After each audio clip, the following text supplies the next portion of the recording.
Shalom. What's up, family? How you guys doing today? Can you hear me? Please give me a 7 if you can hear me.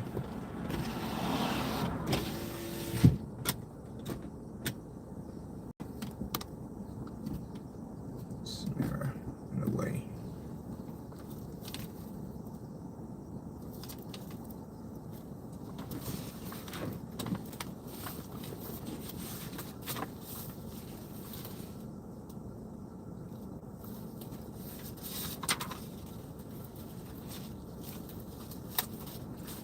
This is a day that the Most High has made. We must be glad and rejoice in it. Hallelujah. We must be glad and rejoice in it.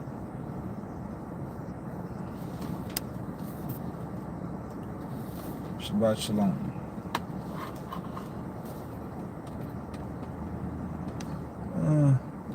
We're going to begin in a few minutes, family.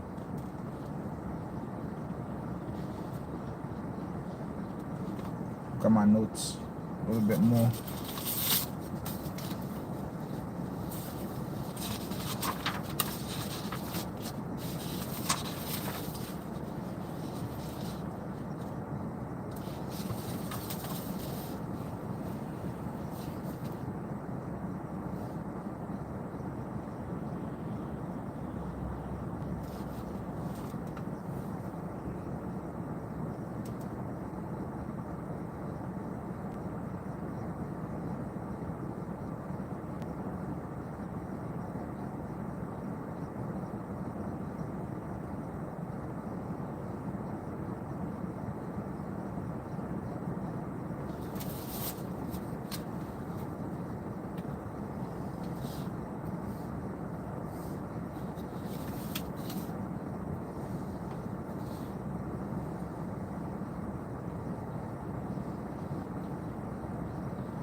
Family, this is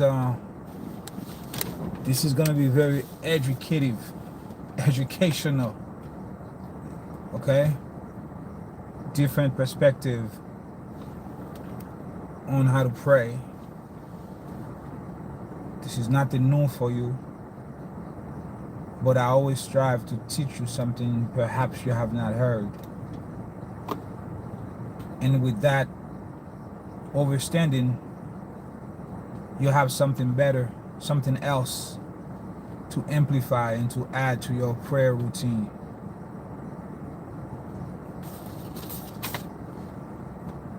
We're not gonna go from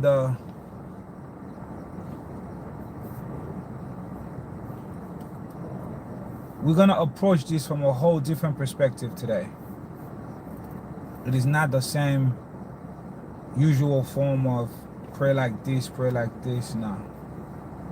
This is ancient knowledge. This is the original ways our people, our ancestors, us, in previous lifetimes, previous generations, that we actually prayed. In order to pray effectively, you must know yourself. Give me a 7. Let me know you can hear me, please, before I continue.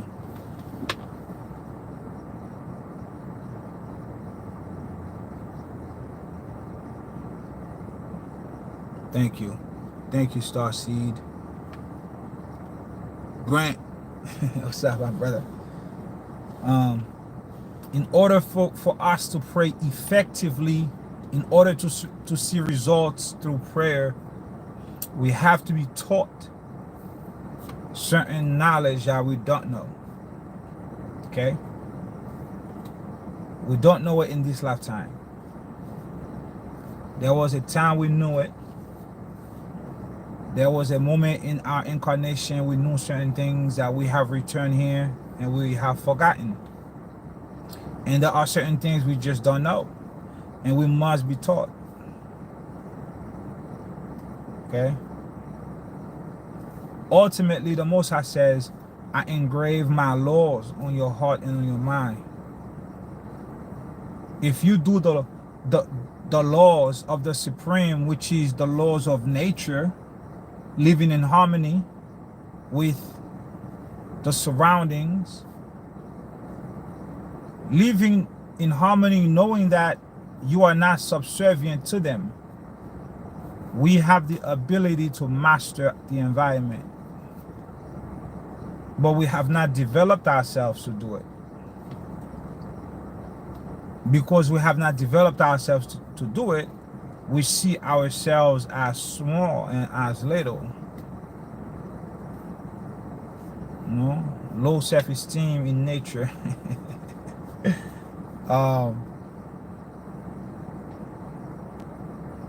There is a way that the ancients prayed that will be revealed to you today. And I'm going to make these notes available. What I discussed today. Initially, I want to make them available only to Patreon members. But then I changed my mind. If after the video you paid attention to what was discussed, the message on the Shabbat day, you resonate with the message, you can send me an email and I will forward this to you, because this is a lot of information and you can actually read the entire thing in your own time and spend time with it. Read it over and over and over again and come back to this video and listen to what I said to get some more clarity on what you're about to read, because this is information you have not read anywhere else. I guarantee you have not read this anywhere else, unless you study traditional Chinese medicine, unless you've been studying ancient Catharian medicine, then you have. But if you have not, this is new stuff, things that are not yet done. So these are the things we must be taught. These are the things that we are going to implement in our spiritual elevation, in our spiritual walk, to bring us closer to our power, to bring us in oneness with the Most High. So before we begin, I want to give honor and praises and glory to the supreme power above greatness, who illuminate the heart of his and her people. We want to say thank you to the Most High for waking us up on yet another beautiful day, a little chilled out here in my neck of the woods. Nevertheless, it's a beautiful day. It's a day that you can show compassion to someone that needs compassion, patience, kindness, extra love, a hug. There are people on this channel who lose family members. There's a sister who just buried his son.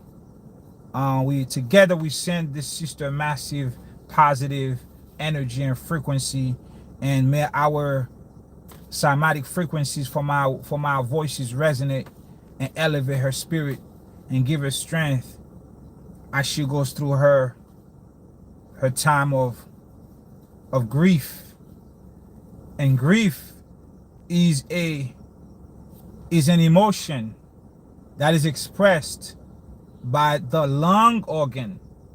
All right, I'm not gonna go ahead of myself, but grief is also an emotion that is expressed by our organ, the lung, which has a spirit, the Po, which we need to get very acquainted with in order to pray better.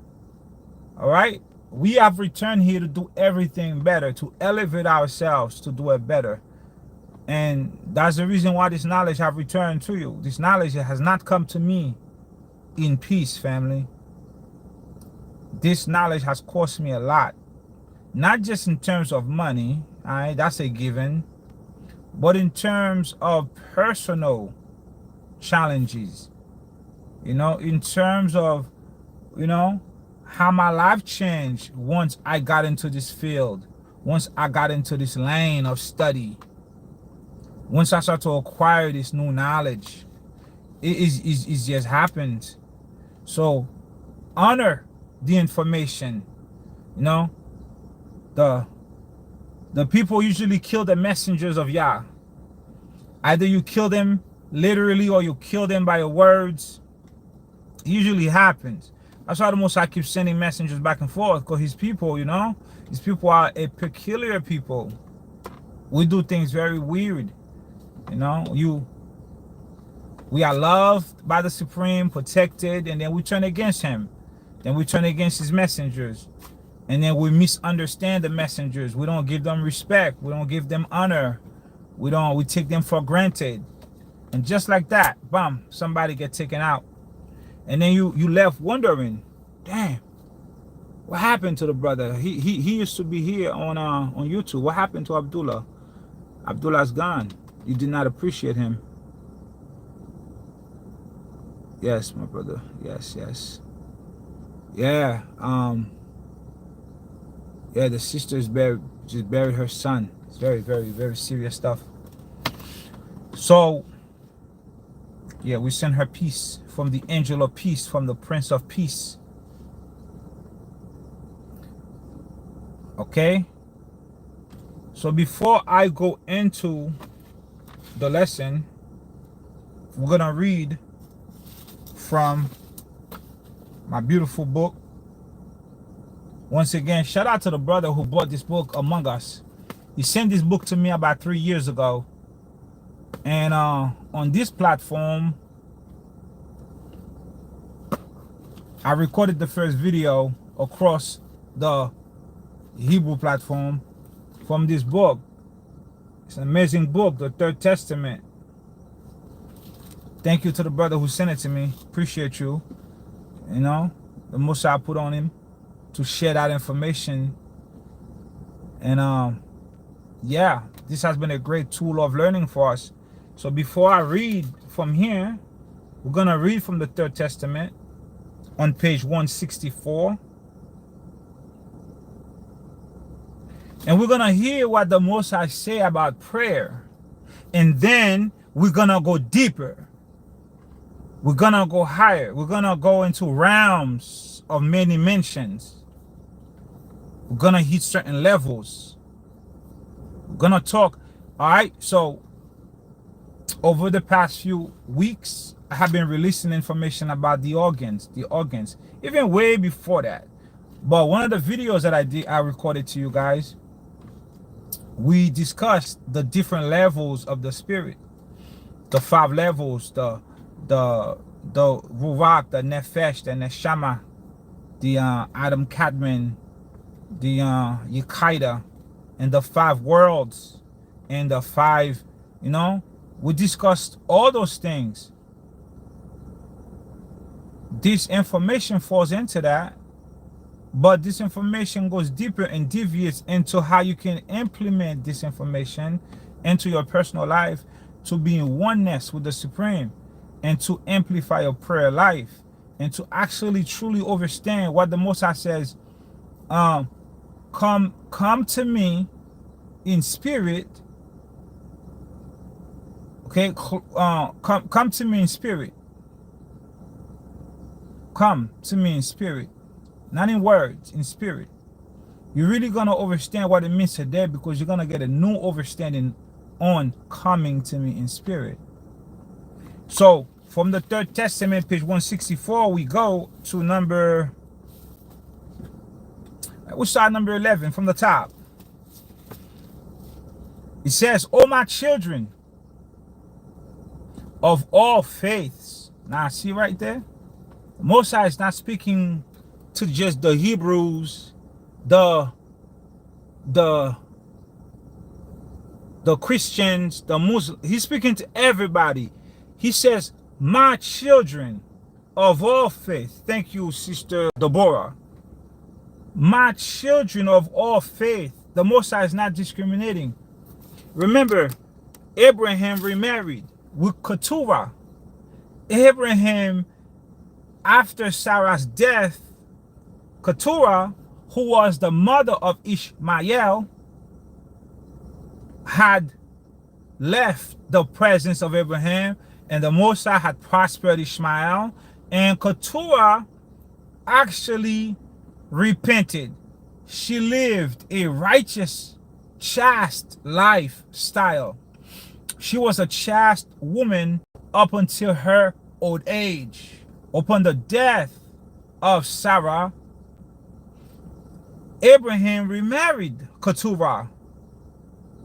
And with the new covenant that Abraham had with his former concubine Keturah, which was given to him by Sarah herself, Abraham had 6 more children. He had 6 more sons. They didn't say he had 6 more children. They say he had 6 more sons. He could have had daughters that we don't know. Abraham had 6 more sons, one of which was Midian. Midian was the son of Abraham who received Moses, Moshe, the son of Amram, when Moshe, the son of Amram, was running out of Egypt. He found Midian in the desert, and he married a daughter of Midian, a son of Abraham, a Hebrew, not an Egyptian, a Hebrew sister. She was of the stock of Abraham. She was a Hebrew sister. So Moshe, son of Amram, went, and he was taught by Midian those principles that I'm about to teach you right now, because all the elders, male and female, they knew this knowledge. Going back to Cumeria, going back to Lemuria, going back to Atlantis, going back to Adam, that was taught by Adam, by Nabal, by Eve, to Seth, to Enoch, to Mahalalel, to Enos, to all the patriarchs that came along that line, Shem, Ham, Japheth, to Abraham, to Isaac, to Jacob, and to all their sons and their daughters. This is not to Solomon, to David. Today, it has returned to you. Okay? So the Most High is speaking to all his children, all the sons that we know about, all the daughters that we don't know about from the line of Abraham. He says, to all my children of all faiths, do not destroy the most noble sentiments of the Spirit. Do not destroy the most noble sentiment of the Spirit, or try to satisfy it with external practices and worships. You see, the Most High says your spirit does not require external practice of worship. As a matter of fact, he said, do not destroy your spirit with external practices and worships. Don't even do it. Your spirit needs something more tangible, something that complements the spirit. Timothy, how you doing? Okay, we go now to number 13. The Most High says, how do you suppose I, the divine master, approve of you satisfying yourselves with practicing or practices lacking all essence? Family, I need you to remember this word essence. Please write the word essence. I'm going to give you an education today on essence. The Most High says, how do you suppose in your mind? How can you conceive? Because you can only conceive in your mind, right? How can you conceive in your Urim crystal, your God particle? I, the divine master, approve of you satisfying yourselves with practices lacking all essence. Not just essence, all essence. That's a very weighty statement. You haven't realized how how massive, important, deep, weighty this statement is right now, because the word essence is in there. And unless you know the information I know about essence, you have not realized how important this is. The Most High says, you think I approve of you satisfying yourselves with practices lacking all essence, truth, or love, with which you try to deceive yourselves. You try to deceive your spirit, making it believe that it has been nourished. Oh my goodness. We try to deceive our spirit by doing these external things.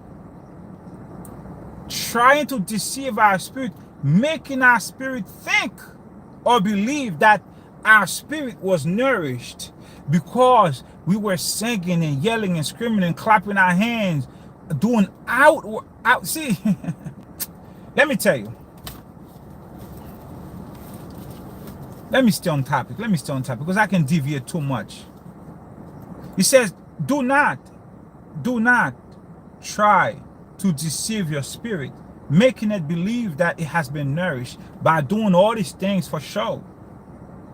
When in reality, each time, your spirit is more ignorant of truth. Your spirit is yearning for the truth, but you're not giving it to your spirit. You are doing all these outward things, you know? You're doing all the feast days. You want the world to know you're doing them. You baking the lamb, you know, you eating your food in haste. But you forgot, it lacks all essence. You do it for you. You don't do it for the Most High. You don't do it for the spirit education and elevation. Because the spirit does not require those things. What you're doing right now, actually, Most High says, you are trying to trick the spirit, deceiving your own SHEN, deceiving your own essence, deceiving your own spirit. And when we talk about spirit, then you have many spirits in you. You don't just have one spirit. No. Remember now, we're gonna talk about this. And you were already taught. You have many levels of your spirit. Every vital organ has a spirit. So let's keep going. We're gonna go deeper into that. Prayer is a blessing which the Most High has granted to men, so that it will serve men as a ladder to elevate himself. Prayer will serve men as a weapon to defend himself. Prayer will serve men as a book to educate himself. Prayer will serve men as a healing balsam with which to anoint himself and to heal all illnesses, physical illness, spiritual illness, all illnesses. Prayer is for that. But how do you pray to the supreme power above greatness? We already learned that he does not approve of outward form of prayer. We already read that these outward form of worship and prayers, these are all for you, for the flesh. Is you deceiving your spirit. Every time you do it, the spirit becomes more ignorant of the truth, because there was no truth in what you were doing. True prayer has disappeared from the earth. Are you listening? This isn't the first time I'm reading this to you. Actually, I've been reading this for the past 3 years. The Most High says, true prayer has disappeared from the earth. And every time I read this to you, I bring you something new. I bring you something more. I bring you something different to help bring back true prayer. To help bring back true prayer. The learning, the education of the soul is ongoing. Since the last time I spoke about this, new knowledge has been revealed. In my Father's house, there are many mansions. New mansions have been revealed. Moses says, true prayer has disappeared from the earth. You and I no longer pray, says the Most High. And when we try to pray, instead of speaking, Moses says, when we try to pray, instead of speaking to me with the Spirit, we do it with our lips. We employ useless words, useless rituals, useless material idols. You understand? Moses says it is necessary for true prayer to return to men. Remember who he was talking to. He was talking to all my children of all faiths. He was talking to all his children of all faiths. He's not just talking to you and I. He's talking to the same person in Christianity that we sometimes bash them because they're still over there. As a matter of fact, the Most High says, don't do that. Pray for them. Pray that their spiritual cataracts may be removed. If you believe that they are in the darkness, but who's to say that they are in the darkness? Only they know their relationship with the Supreme. It's time we do away with the judgments. Because someone is doing something that we no longer do because we used to do it, and we think somehow they're doing the wrong thing. The relationship is personal. The Most High still has his people in Christianity. He still has his people in all faiths. Not just in the walk, not just here. There are those who have very close relationship with the Supreme who are not associated with any sects, with any faith, with any religions.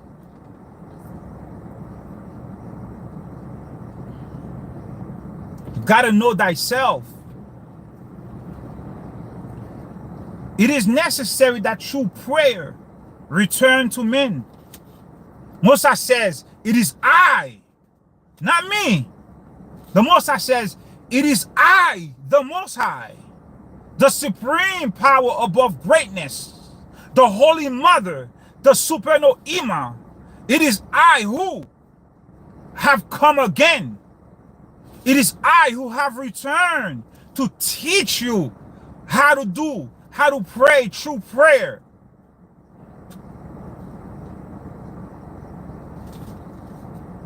True prayer that have left the earth. Moses says, I return to teach it to you now.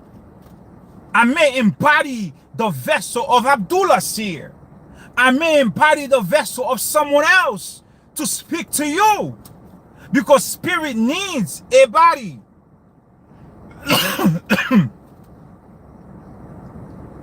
Spirit needs matter. The supreme power as a spirit needs a vessel. That's why God is everywhere. He permeates all things. The Most High permeates all matter, expressing himself, herself through me, through you, through everything. So when you hear me speak to you about prayer, it is not I that speaks. No, it's the Spirit of the Most High in me. The Most High says, it is I, the Most High. The I is for the Most High.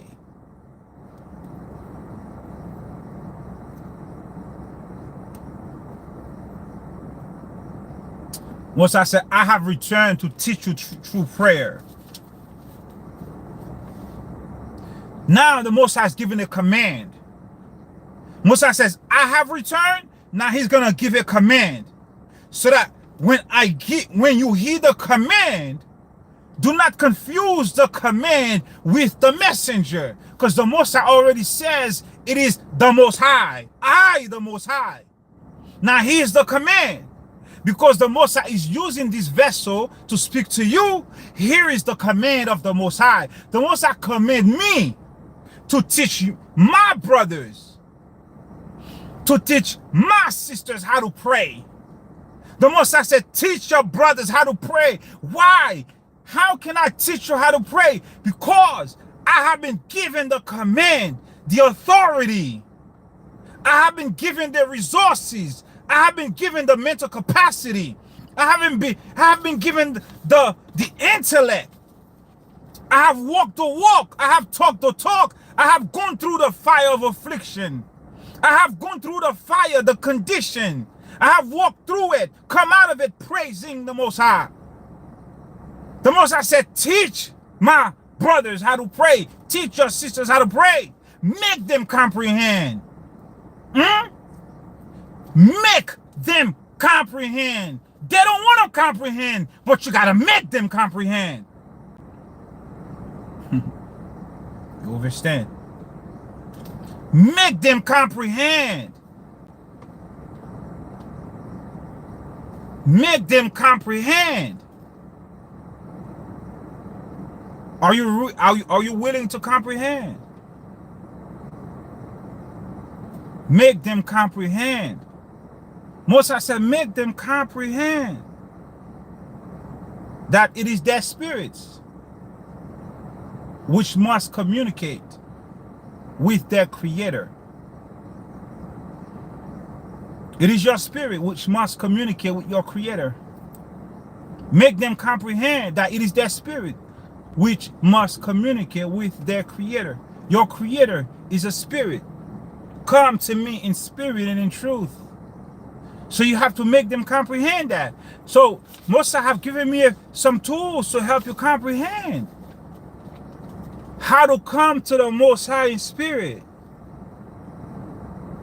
how to say less and feel more. Right? So let me read you something from the Third Testament, and then we'll come back to the same thing. On page 172, number 89, it says,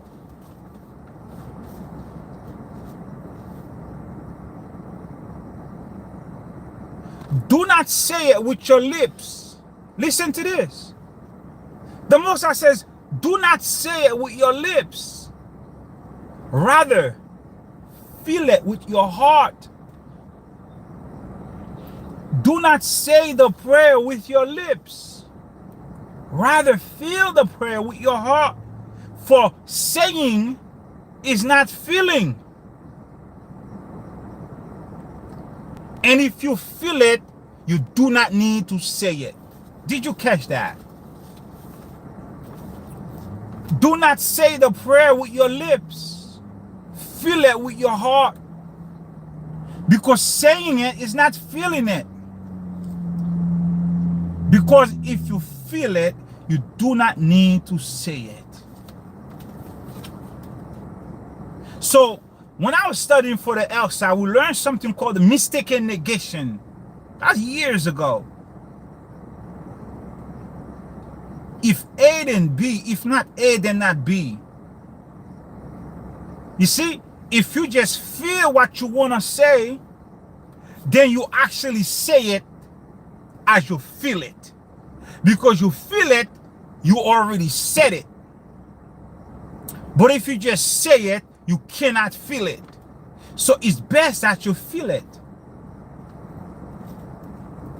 Because you feel it, you don't need to say it.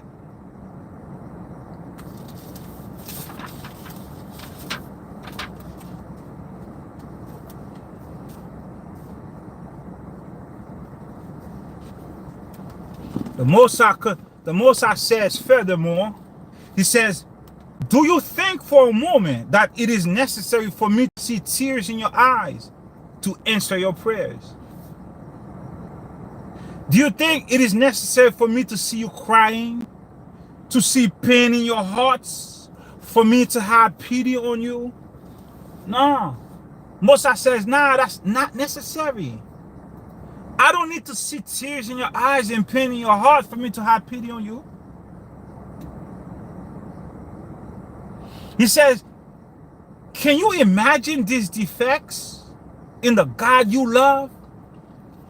He says, that would be a defect in my character as your creator for me to see you begging me first in order for me to answer your prayer. Nah, you just need to know how to connect.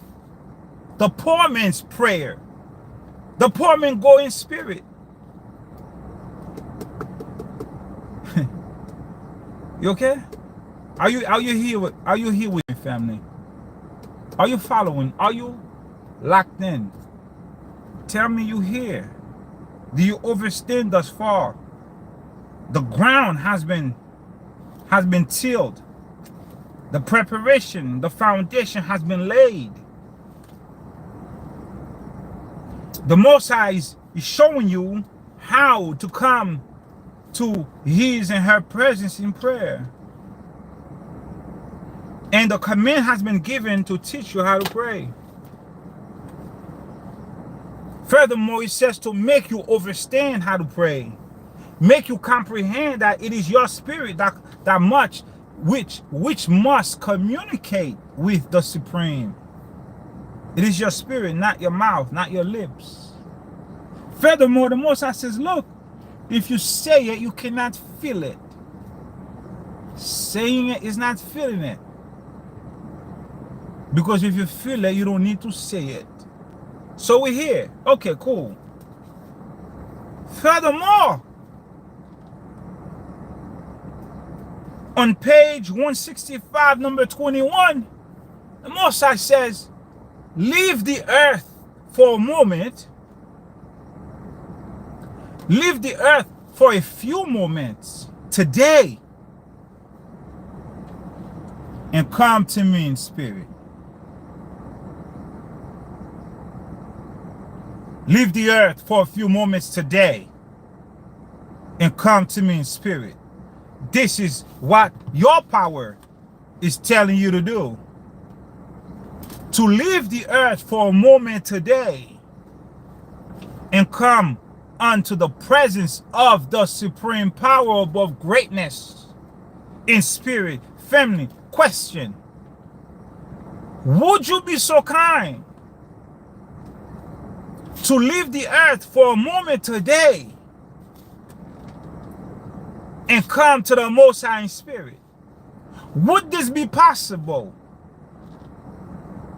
Have I explained enough in the last 15 minutes for you to comprehend that it is necessary that you come to the Most High, the supreme power above greatness, in spirit and not in flesh? Yes. However, spirit needs the flesh. Because within the flesh, you can go into the spirit. You can cross over in the spirit while you're in the flesh. You don't need to die to go into the spirit. Now, you travel right here within this avatar body. Connect your body with the spirit right here.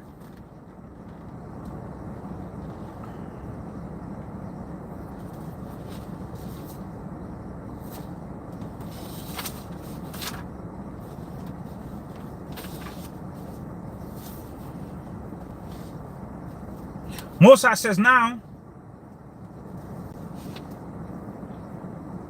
you do not always pray with the same preparation, and therefore you do not always experience the same peace or the same inspiration.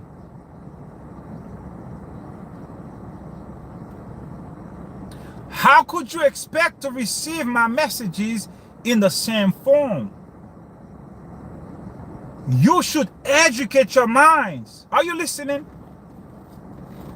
First, the Most High says, make them comprehend. The Most High says, I come to teach you how to pray. I come to bring you true prayer to return it back to you. Now the Most High is saying, you must educate yourselves. You must educate your mind. Forget it. He said you should. educate your minds and even your bodies. Hold up. You should educate your minds and even educate your bodies to cooperate with your spirit in moments of prayer.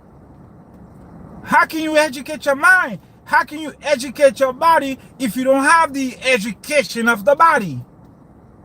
What can you teach your body if you don't educate, if you don't have the education of the body?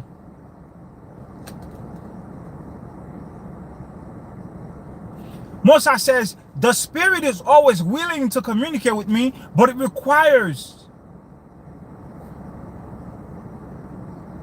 the goodwill of the material body. Make an effort to achieve true prayer, because whoever knows how to pray carries in himself, herself, the key. Whoever knows how to pray carry within themselves the key to peace, the key to peace, the key to health, the key to hope, the key to spiritual strength, and the key to eternal life. Hallelujah. Whoever knows how to pray carry within themselves the key to peace, to health, to hope, to spiritual strength, to eternal life. That's a 5. In Hebrew, that's a hey. That's a window. That's the gate. All the gates were closed except the gate of tears. The angels in the Shekinah were at the gate of tears with the Most High, waiting for the boy, who? Jacob, to come. As soon as Jacob came, the gate was open to Jacob. Who is Jacob? Jacob is you.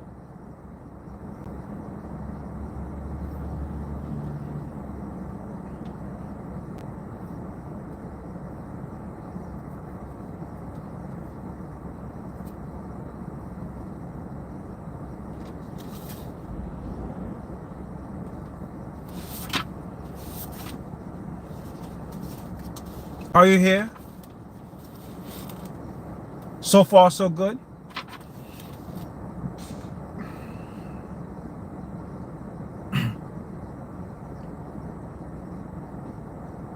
Are you connecting with the messenger so far? Forget me. Are you connecting with the message?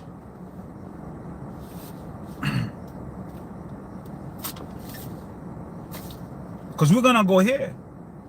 We're just setting the foundation.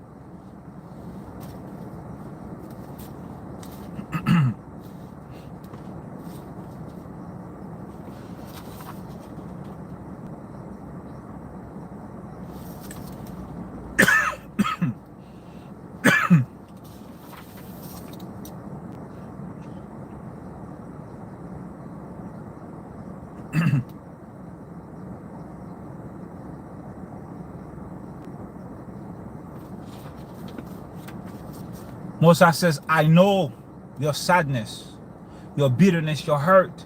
I know your pain, your disappointments. When sickness overwhelms you, oh blessed sick people. Did you hear that? Did you hear what I just read? Did you catch what I just said? The Moses says, when sickness overwhelms you, oh blessed sick people. Judy, how you doing, Judy? Blessed sick. The Most High called the sick blessed. Hallelujah. The Most High called the sick blessed.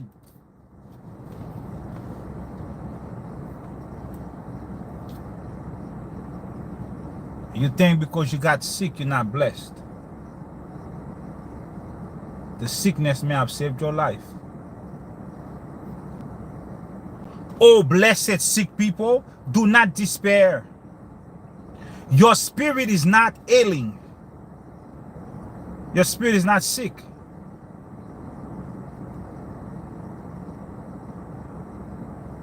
Your spirit is not ailing. Your spirit is not sick. Elevate yourselves to me in prayer. In your faith, elevate your faith in spirituality. Elevate yourselves to me in prayer, and your faith in spirituality will return the health of your body.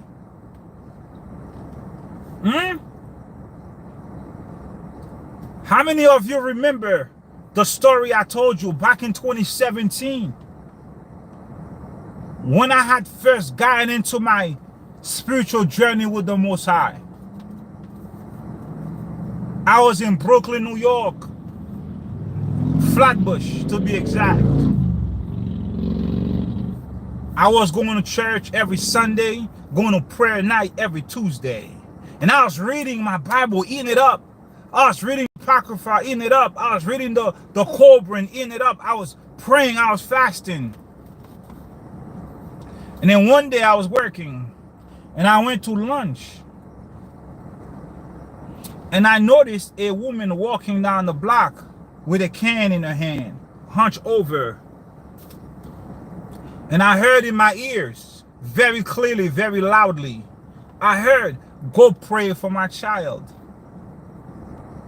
I had never done this in my life. That's before the Yahudims. That's before the sacred. That's before the chosen. That's before the few hidden among the many. That's before the supreme power above greatness who illuminate the heart of his people. That's before the knowledge of the 248 lacking no good thing. That's before the Anabokos. That's before the Kabbalah. That's before the Zohar. That's before all the sacred knowledge. That was when it was just me and Jesus.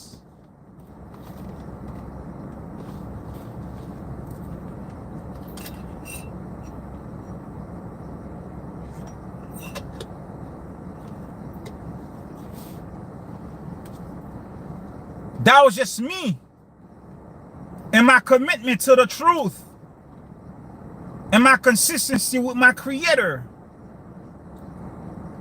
consecrating myself in the truth of his words. That was then. Musa says, "Go pray for my child."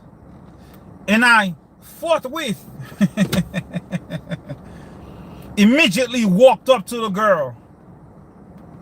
And I said to her, "I must pray for you. Hold my hand." I said, "What is your name?" She said, "My name is so-and-so."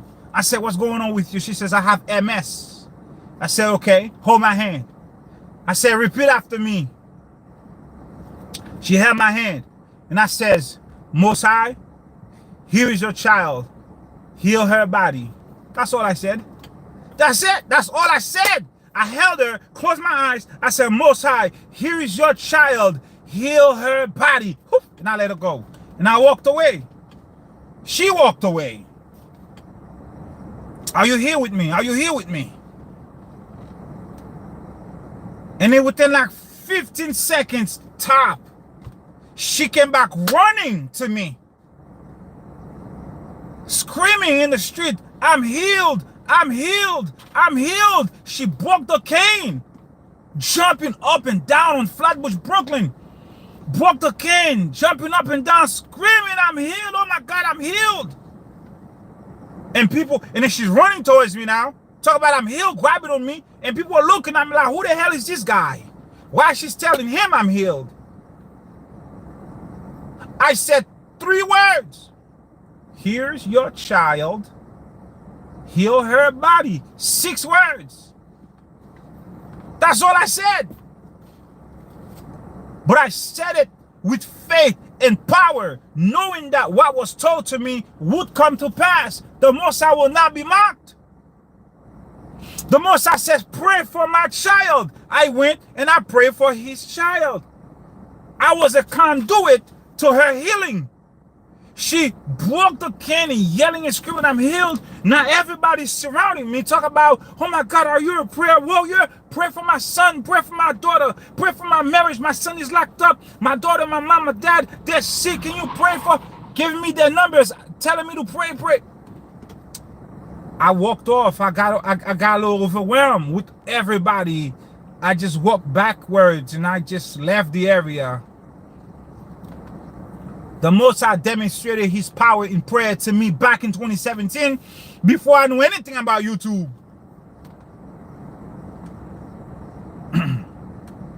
All of you have within you that capacity to make it happen. And I have healed people since then. I have healed more people since then. But sometimes even the physician need healing.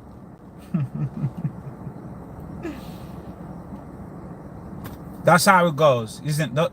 That's how the cookie crumbles.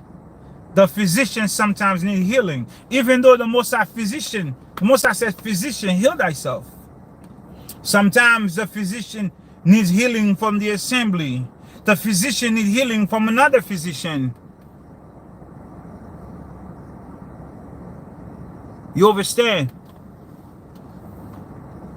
You have the capacity. The Most High says, look, your prayer is a weapon.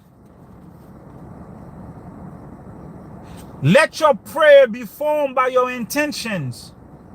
Let your prayer be formed by your actions of the day.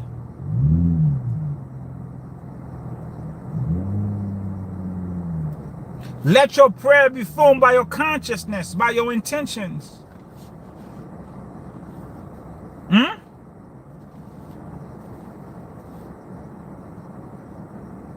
But remember, do not say it with your lips. You must feel it. Because if you feel it, you do not need to say it, because saying it is not feeling it, okay? Are you here with me? Now let's go here. Are you here with your brother, the messenger? The servant of Yah. Yeah. All the men of God went through hard times. They suffered great pain and loss. They were misunderstood. They were neglected, rejected, dejected, disrespected, even by the people closest to them. All the true workers in the vineyard, they don't get no respect from the people, even by their own people.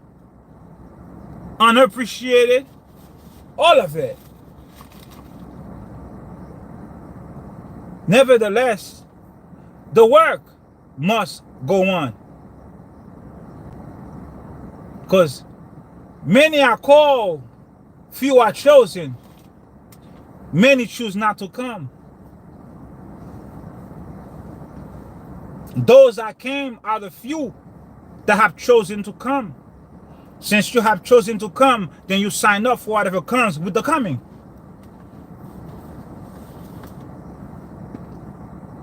Is the teacher above his master?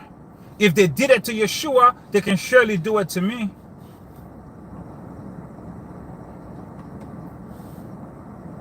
So in the past couple of weeks, we've been talking about the spirit, the levels of the spirit, the different types of spirits.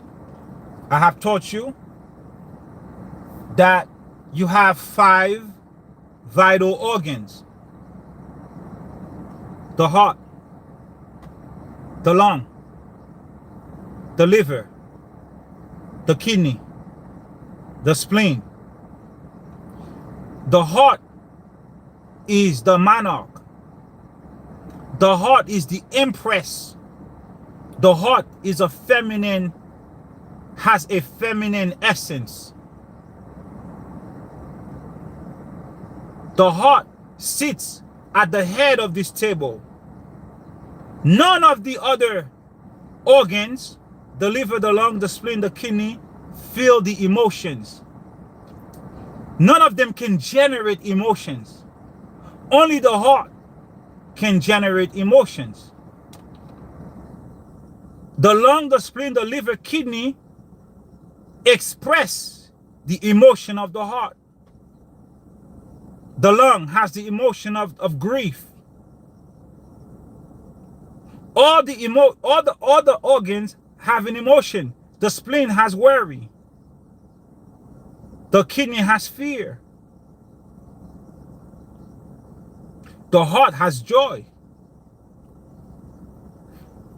These 5 organs represents the nations of the world. The heart is Jacob. The heart is the Yahudims.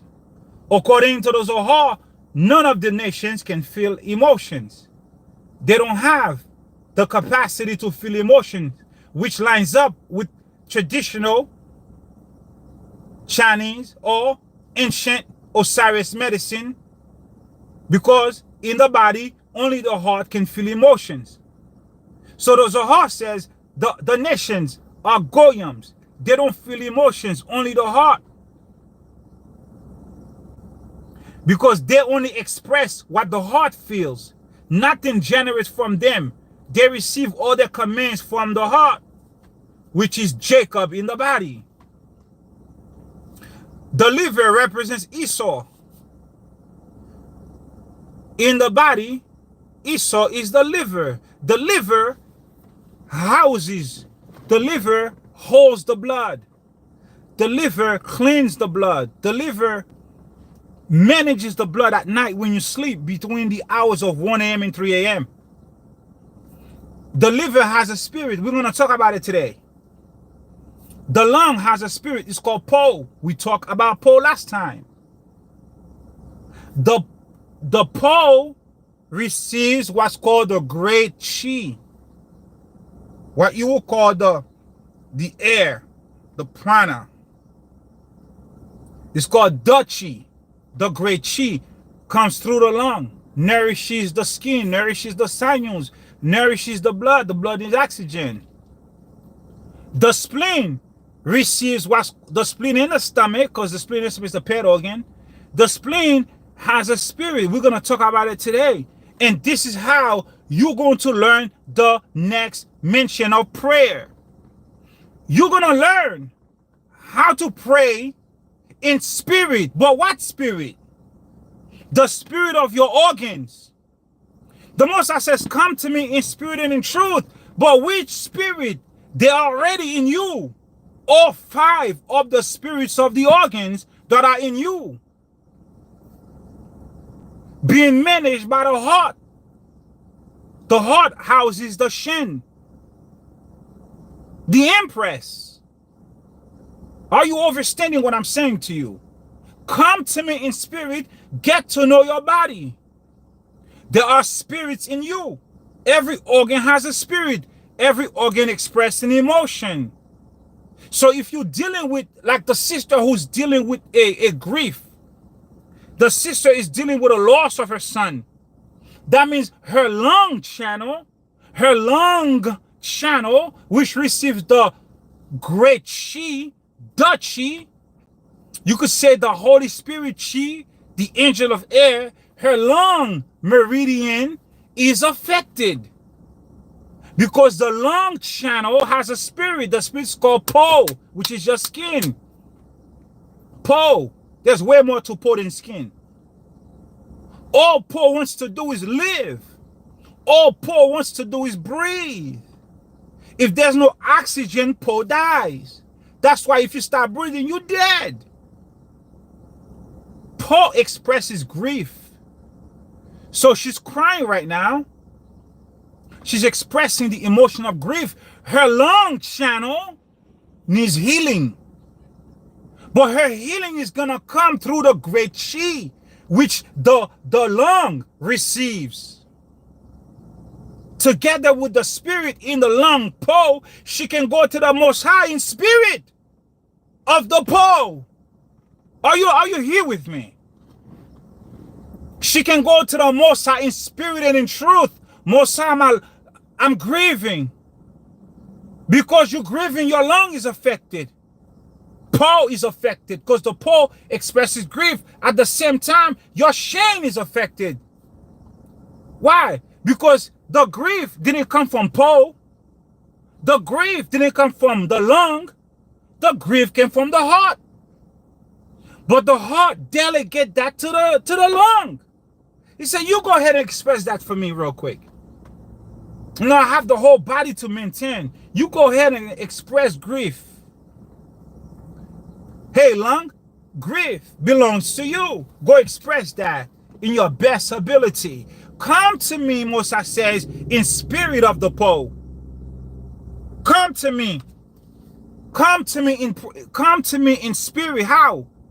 Through the spirit of your own organs. Through the spirits that the Most High already put in your own body. Know thyself. This is how the ancients were able to heal with a touch. Knowing what acupuncture point goes with what organ, if I have the discipline to develop my own inner chi, I can touch you anywhere in your body and heal that whatever you got going on. Because I know the lung channel starts here. This point can heal multiple parts in your body. If I have harnessed my own power, I can touch the lung where it starts in your body. As a matter of fact, the lung channel starts inside of you. There's an internal pathway. It ends here. I can touch this ending point of your lung channel and it can heal something within you. It can dispel wind from your lung. It can remove dampness from your lung. It can strengthen your chi. You don't have to do acupuncture. You could do acupressure. But anyway, let's not go there.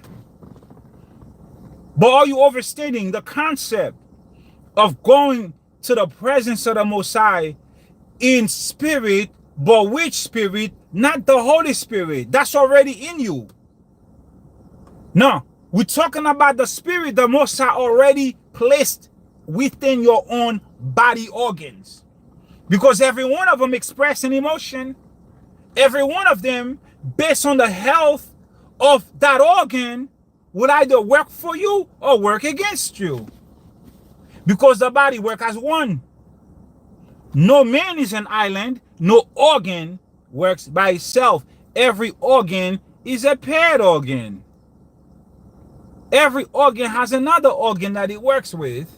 It does not work alone. Are you here with me? Are you here with me?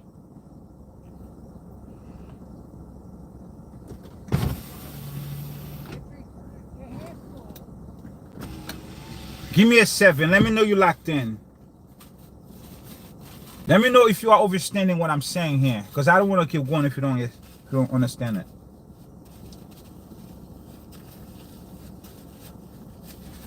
Mota says, make them comprehend. I'm trying to make you comprehend. Make them comprehend. So let me help you comprehend. So let's get another aspect of spirit. What is spirit? Thank you, T Black. What is spirit? Spirit, we're going to break spirit down in another way. If somebody were to ask you, okay, hey, T Black, what is spirit? You're going to give an answer. Thank you, Derwin. You're going to give an answer. But let's give a different perspective of spirit right now. What is spirit? Let's break spirit down into the carnality. Because I know it. You have heard it say, you being carnal. Stop being carnal. You got to be spiritual. The spirit need a host. You cannot be spiritual if you're not carnal. Are you here with me? Did you catch that? You cannot be spiritual if you're not carnal. The spirit need a host. The spirit needs a body to manifest its power, its expressions, its whatever it needs to express. So carnality is who you are. But you don't walk in that. You don't dwell in that. You don't stay there. You elevate the carnality to spirituality. But how do you do it? First, the Most High says the two shall be judged as one. The body needs the spirit needs the body. If you don't have a body, you cannot be here. So you have to respect your body. In order to respect your body, you have to learn the body. You have to learn how it operates. You have to learn how it functions. You have to learn how it was created. You have to learn how to give reverence to the body. When you do those things, you elevate your spirit. When you honor your body, when you love your body, appreciate your body, respect your body, Ashley. When you do all these things to your body, you working hand in hand with your spirit to reach your highest level. A better version of yourself, because the two need each other. Being led by the spirit, the body can do wonderful things. Being led by the body, the spirit go into Hades. Go into all types of places it's not supposed to go into. The spirit is greater than the body. So now, let's get to know the spirits in our body organs. What is spirit? Spirit is blood. Spirit is essence. Spirit is like genetics, your DNA. Remember now, we're bringing it down to a way to make you understand what it is for you on this earth. Not some spiritual. No, we're not going to go that route. We're going to bring it down to tangible meaning. Spirit is blood. Because the Most High said what? The life is in the blood. Don't touch the blood. It belongs to me. Spirit is in the blood. Spirit is essence. Remember I read to you about essence? And I told you to remember that word essence. I'm going to give you something on essence. Spirit is blood. Spirit is essence, like genetics. The spirit of your heart is called SHEN. Spirit, blood, essence is a vital substance in ancient Osiris medicine, modern day name, traditional Chinese medicine. Okay? Spirit completes the fabric of our psychological makeup. Spirit completes the fabric of our psychological makeup and human life. We're not talking about it being in a spiritual form. No, we talk with tangible understanding of what spirit is to you right now. Spirit is a unique animation you and I possess, which allow you and I to express our authenticity, to allow you and I to dedicate ourselves to a hobby, to some type of work. See, we are going to express who we are through our spirit in our body. Okay? We are conscious co-creators with our spirit. Together with our psyche and our body, spirit is what orients within us our reality and our experience of the world around us. The health of the spirit, the vibrancy of the spirit is essential for the development of relationships as well as the virtues unique to the human conditions. Compassion, accountability, fruits of the spirit.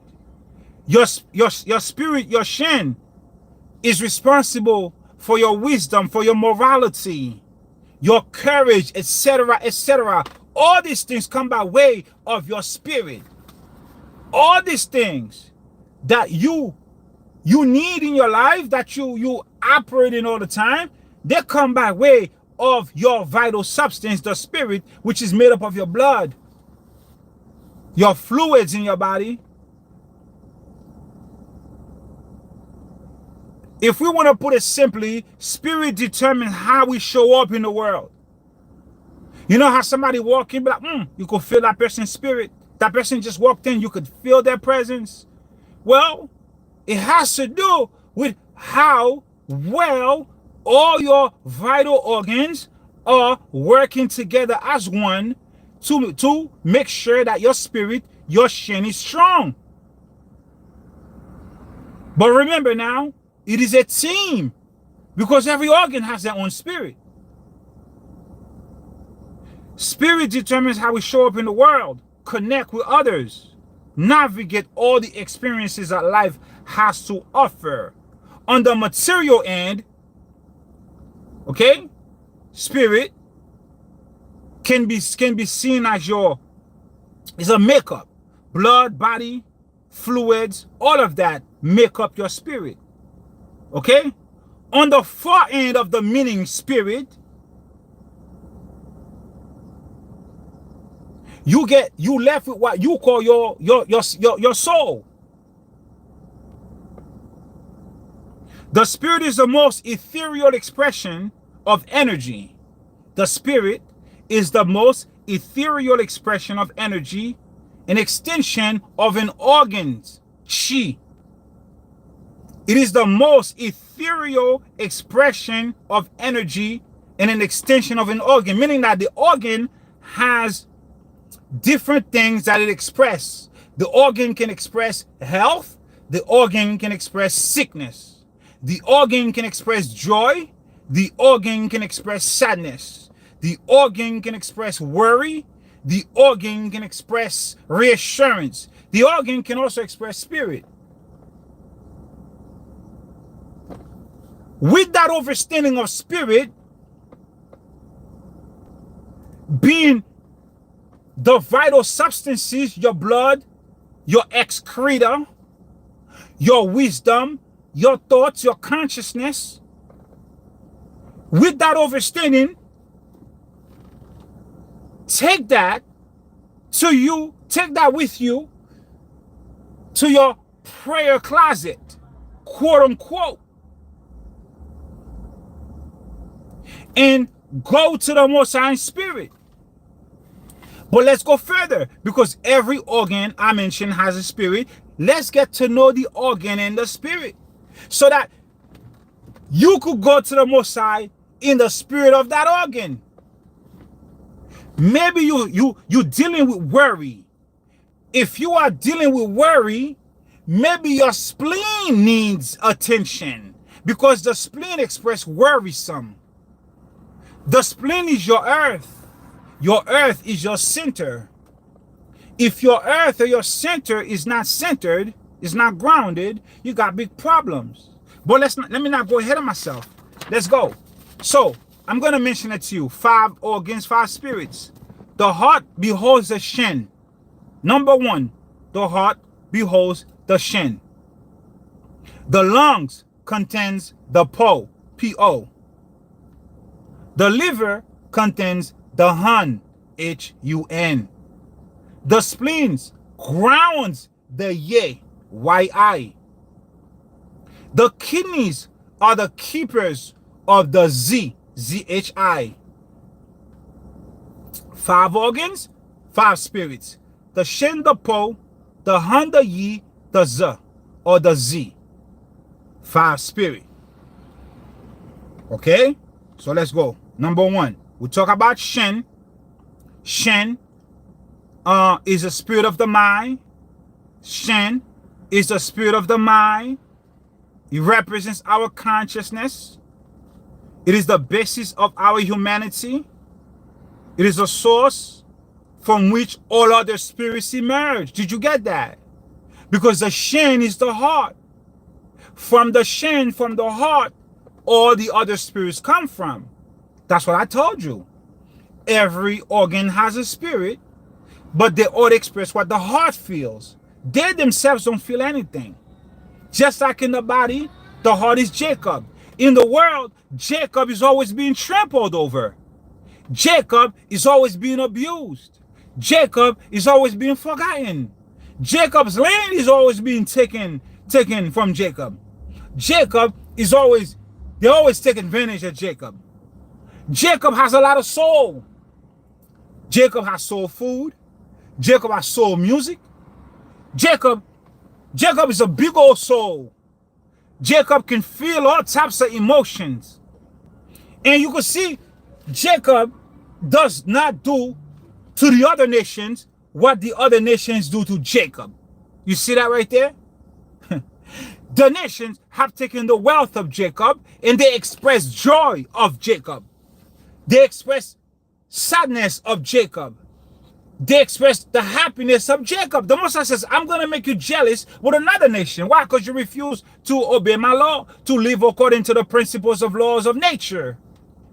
So now you have the Ish that act like Jacob, but they are not Jacob. But yet they receive the benefits Jacob should receive from the world. But the true benefit of Jacob does not come from the world, because the Most High does not reside in a body made by human hands. The supreme power above greatness, the creator, the maker, the shaper, the architecton of this avatar body, is still in love with Jacob. So this spirit, this great spirit, we call the supreme power above greatness, Yahuwah, this spirit rests and dwells upon Jacob, not upon the others. That's why in the body, the heart is Jacob. Jacob is in the world, a rose among the thorns. The rose above, the rose below. You are the rose below. The rose above is the Most High, the Shekinah, the supernal Ima. Are you overstating me?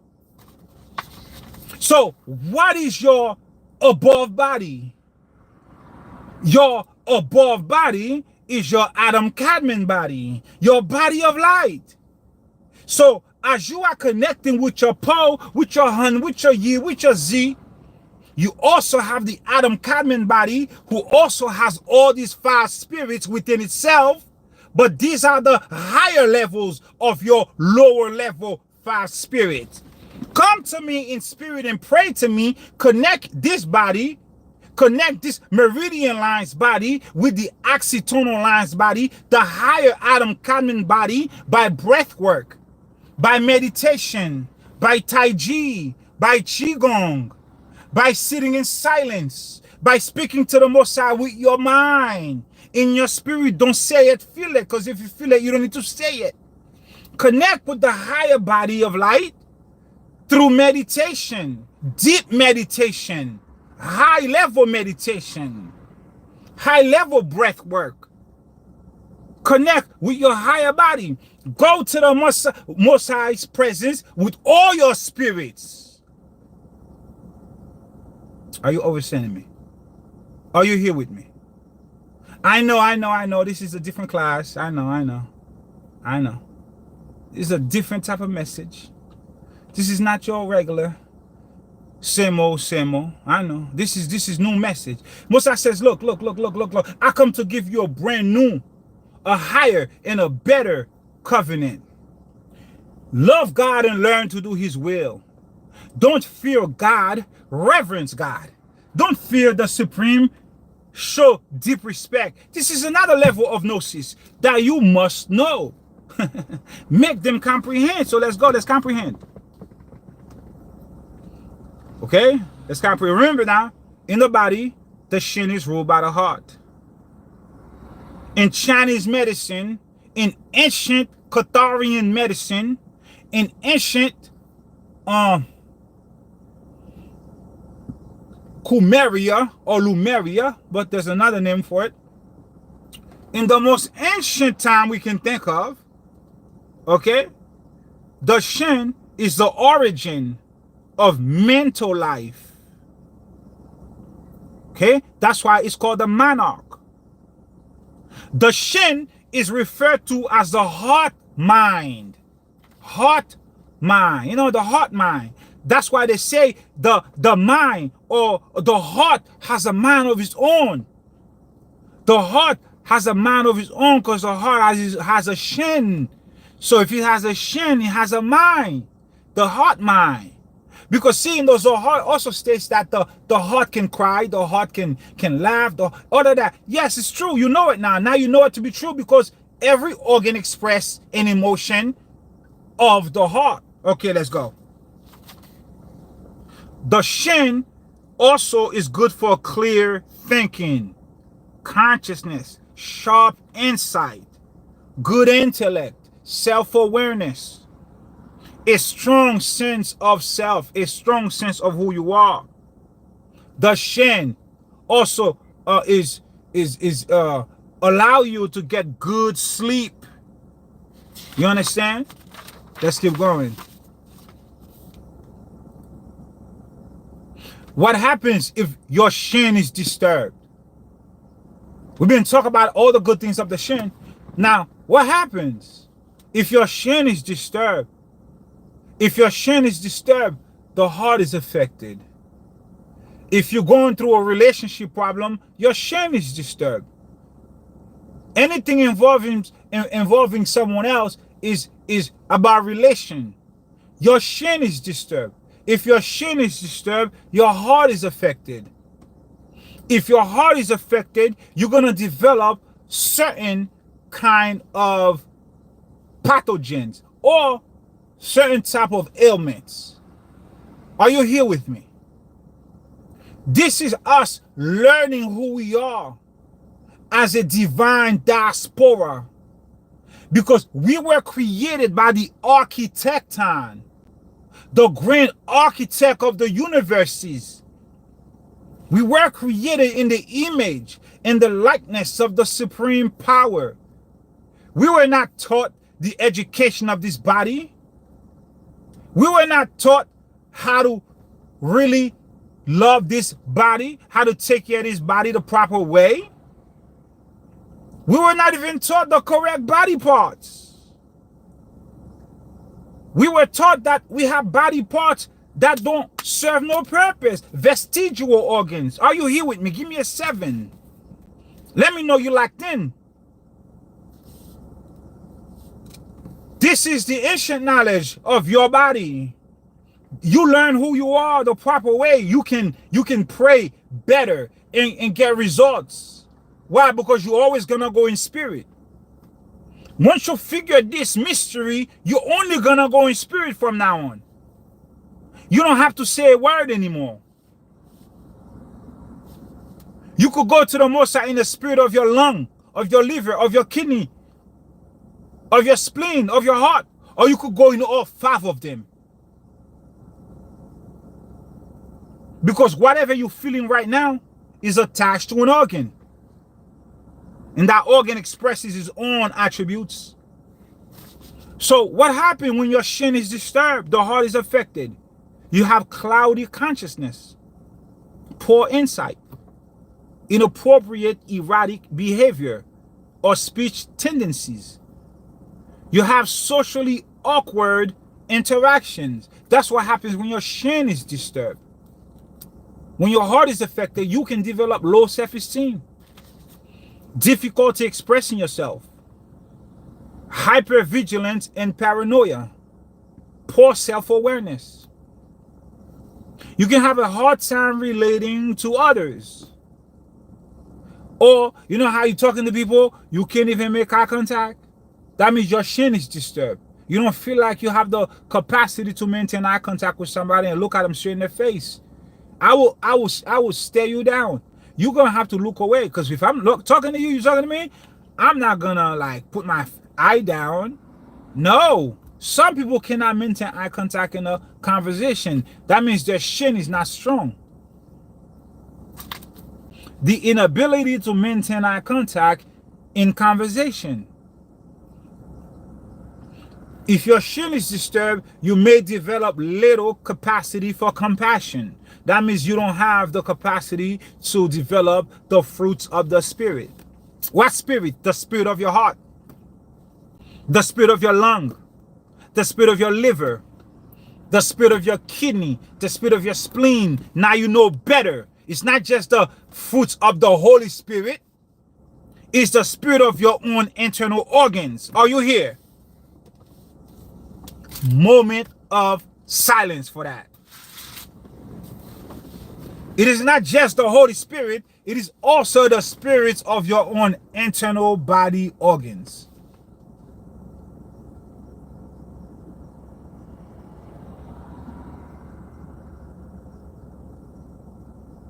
Yeah. In my Father's house are many mansions. If it were not so, I would have told you. I go to prepare a place for you. Yeah.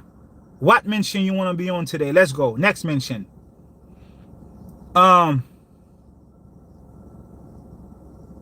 If your SHEN is disturbed,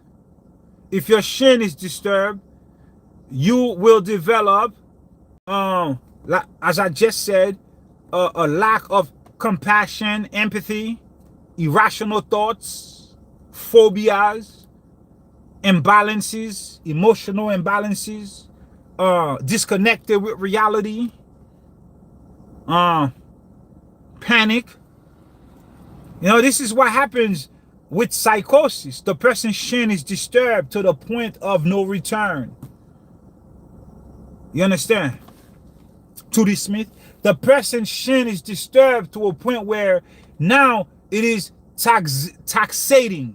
The word is taxation. It is taxating on their heart, on their SHEN, on their body, on their consciousness. So now they develop all these adverse actions. The laws of the 5 elements is now in reverse. It starts to work against itself. Everything that's supposed to go this way is going counter. It's going the other way. See? Because metal cuts wood. That's the law of 5 elements. The proper way, metal cuts wood. When it goes against itself, wood is going to invade. Somehow, wood is going to rebel against metal. The effects that you're not supposed to feel in metal, you're going to start to feel the effects of wood in metal. It's a whole different conversation. Listen to this. This is what can happen to you if you develop a disturbed SHEN. What does that have to do with prayer? Everything I just mentioned to you about a disturbed SHEN, you can take to prayer with you. You go to the Most High in spirit of the heart. Let your SHEN speak to the Most High if you are dealing with anything I just mentioned. So when you go and pray, be quiet, express your thoughts from within your heart, within your SHEN, and say, Most High, you know, I'm dealing with awkwardness. I lack compassion and empathy. In my relationships, I'm short-tempered. I don't really have a sense of direction. Even if you want to say it, feel it. But the blueprint says don't even say it. Go to the Most High in spirit and talk to the Most High in your mind. Don't you know the Creator already knows what's going on with you? But the Creator cannot violate your free will. You have to go and express how you feel. The Creator wants to interact with creation. Thank you. Hot flames. Psalm 51 verse 17. He's a perfect precept for you. The sacrifices of the supreme power are a broken spirit, a broken heart, a contrite heart, O Most High, that will not despise you. The poor man's prayer. You go into the presence of the Most High with the spirit of your SHEN. If you are dealing with anything that I mentioned in regards to a disturbed SHEN. Now we move to the Po, the lung. The lung is the corporeal animal soul. We already broke down the levels of the spirit, so we won't go there too much. But let's go into the attributes a little bit.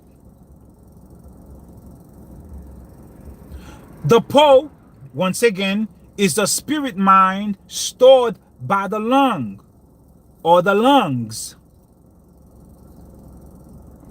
The Po is your first breath. right? When you take your first breath, the Po came into your body.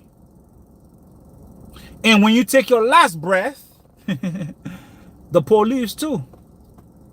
You understand? Your last breath, taking in that great chi, you inhale it, you exhale it. You come in by the breath, you leave by the breath.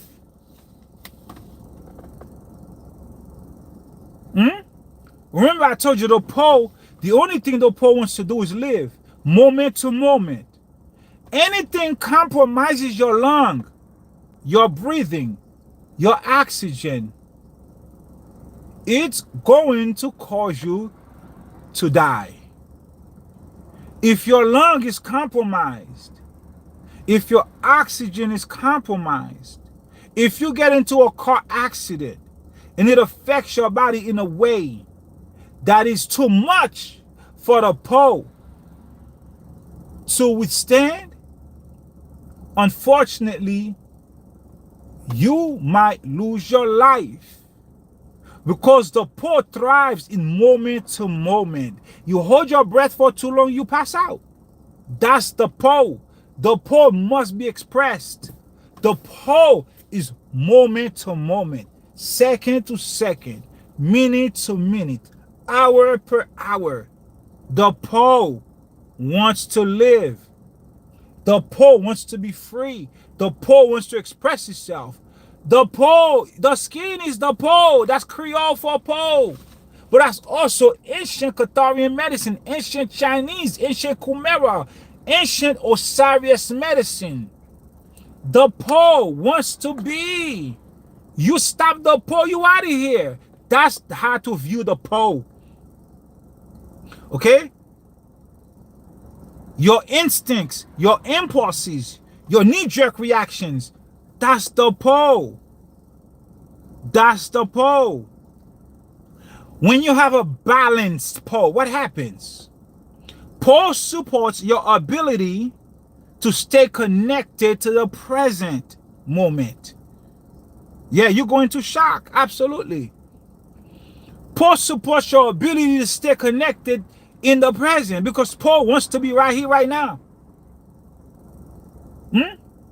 Po supports your ability to stay connected to the present moment through the breath, because the Po is a spirit of the lung. You only here connected in the present through your lung. If you're not breathing, you're out of here.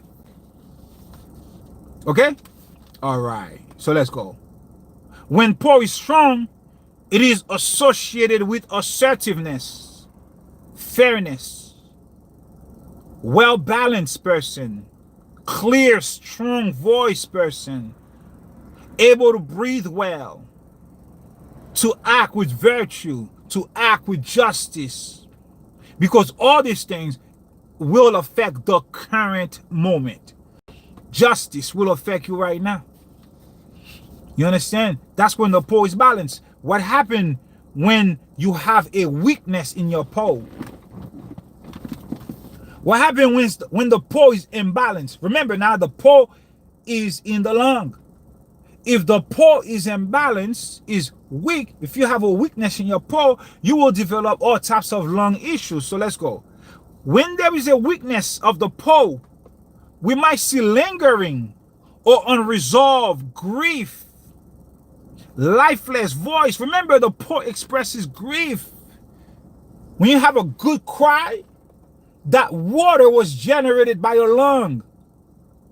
That's why it expresses grief. And after a good crying that you really needed to let go of that emotion, you actually feel much better. Your SHEN is renewed after you've had a good cry. You have to let it out. Let me tell you, there are people right now who are suffering from something from their childhood.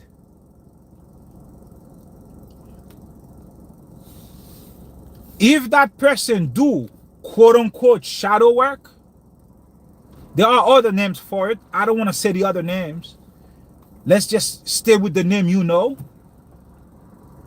You may find, past life regression, stuff like that. You may find out that that person has water, stagnant water, that is hidden somewhere in the lung.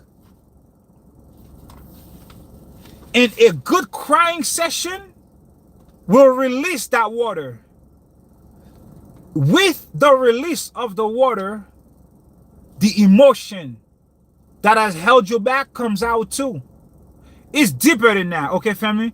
Way deeper than that. Way deeper than that. I mean, I'm talking about going back into several lifetimes, addressing something that happened to you when you were on this earth in a previous lifetime, or something that happened to you when you were 5 or 3 years old. You understand? So when you have a weakness in your pole, you might see lingering or unresolved grief, unable to let go of something that you lost, or something that happened to you, unresolved. It always come back up in your interactions. Lifeless voice, lethargy, depression. Are you dealing with depression? If you're dealing with depression, you have a weakness in your pole. Therefore, you can go to the Most High in the spirit of the pole. You can go to the Most High in the spirit of the pole. Come to me in spirit. Express it to me in spirit, not with your words. Feel it in your spirit. Because if you feel it, you don't need to say it. So now you know the lung houses the pole and it expresses grief. Anything dealing with loss, anything dealing with grief, which can lead to depression, helplessness, hopelessness, you can go to the Most High in the spirit of the lung, which is Po. Are you here with me?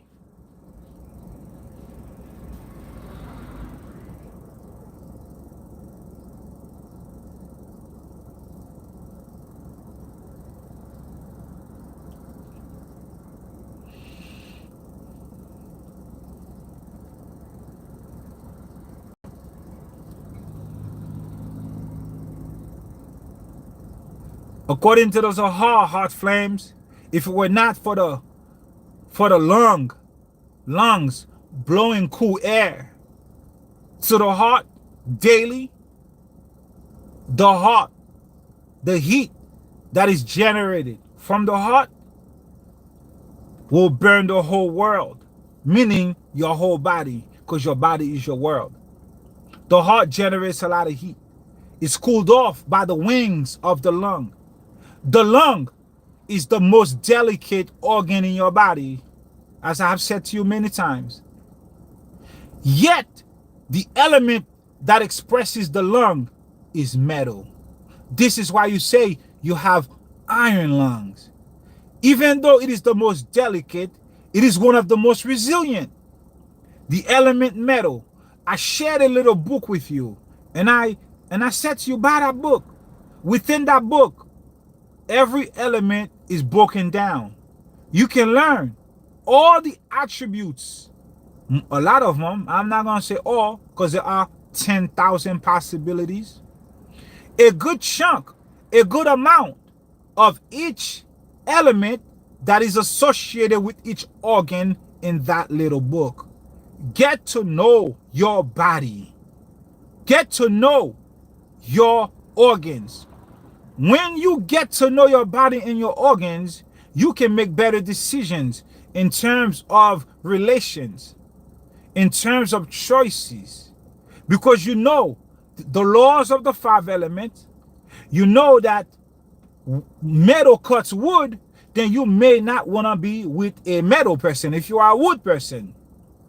Okay? You know that earth needs water. You know that earth needs water, right? What does earth do to water? Earth banks water. Earth provides a way for water to direct its course. Earth keeps water in check. If it wasn't for earth, water will go all over the place. This is the reason why the Most High says, I created the ocean, and I says, right here, your proud wave stops. the proud waves of the ocean stops at earth. Because of the earth, the ocean cannot drown the earth. Because the proud waves of the ocean stops at the shores, which is dirt, the sand, the earth. Are you understanding me? Once you learn this higher level knowledge, it's not even that high, it's just ancient knowledge, the original way of learning your body, you can have a better life. This is the ancient gnosis returning back to you in these days right now, because you have returned to complete your spiritual correction. Certain things you must know right now.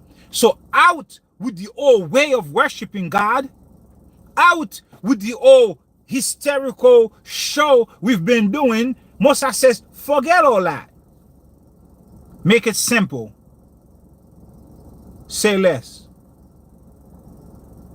Sit in my presence in peace. Express yourself in your mind. This is how Enoch was able to travel through his mind.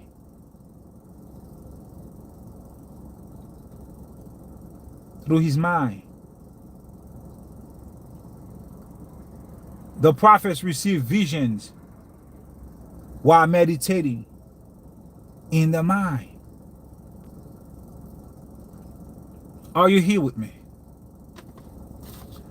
So if you have a weakness in your pole, you can be dealing with depression, feelings of loss, incompleteness. Somebody might be stuck in a moment in the past, unable to move forward from that moment.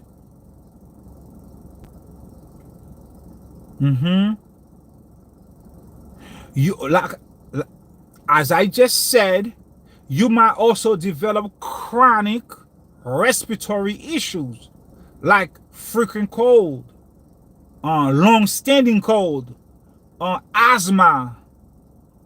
Okay, thank you for that, Most High. So if you are dealing with asthma, anybody here with asthma, do this exercise. Put the gnosis to test. Everything shall pass away, Moses says. My words shall never pass away. Go ahead, put the knowledge to test. If you have sorrows, if you have depression, if you have asthma, go to the Most High in the spirit of the Poe Ashley. Most High, my Poe is affected. I have asthma. I have an unresolved emotional issue that I'm dealing with that is causing this asthma. My Poe has weakened. Go to the Most High in the spirit of the Poe and heal your asthma. Belinda. All praises to the Most High. Are you overstating? A man's enemies are those of his own household. What are those of your own household? Who the hell are they? Your organs. In your house, you have organ systems. You have 12 of them. Every organ has a pet organ. These are your enemies. These are those of your own household. These are your friends and these are your enemies. These are your Jacob and your Esau. These are your Lilith and your Ishmael. Your body part, your liver, which is your Esau, is also called the Satan. It's also called Samael. Your liver is also called Duma, the angel of death. Your liver and your gall bladder, pet organ, these are called your Esau, your Satan, your Edom, your Duma, your angel of death. Now let me ask you a question. Before you learn this knowledge from this channel, all these names I just mentioned, you thought were outside of you. You thought that Edom was outside of you. You thought that Esau was outside of you. You never even assigned the angel of death with your liver. Duma. Now you know it's your liver. How good are you going to be to your liver now? Because you can sink your own battleship. Because we're going to talk about the spirit of the liver too. Is here. We're going to talk about it. You can either love your liver or you can hate your liver. You understand, Brent? You understand? So this is the knowledge. This is how you rise from bottom below consciousness to your higher body of light. It's going to happen here on this earth. You shall be changed right here in a blink of an eye. Right here. You don't have to die to cross over in the spirit. No, you can cross over in the spirit, in the flesh. Are you here? Here and now. The pole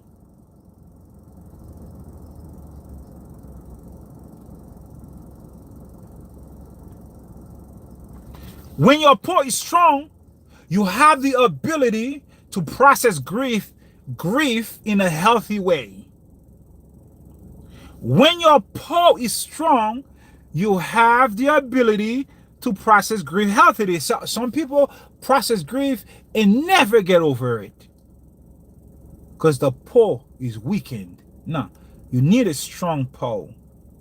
Pole is moment to moment. And if you too sad, it's gonna affect your heart. If you're too happy, it's gonna affect your heart. Did you know too much joy can kill you? Did you know that? In Ecclesiasticus, it says, I'd rather be in the house of mourning than the house of joy. Something like that, right? You know that too much joy can expand the valves of your heart and your heart can burst and kill you? Everything has to be in measure. And if you have too much sadness and too much grief, the spirit of Yah will leave you. Oh yeah. Oh yeah. Too much joy will kill you.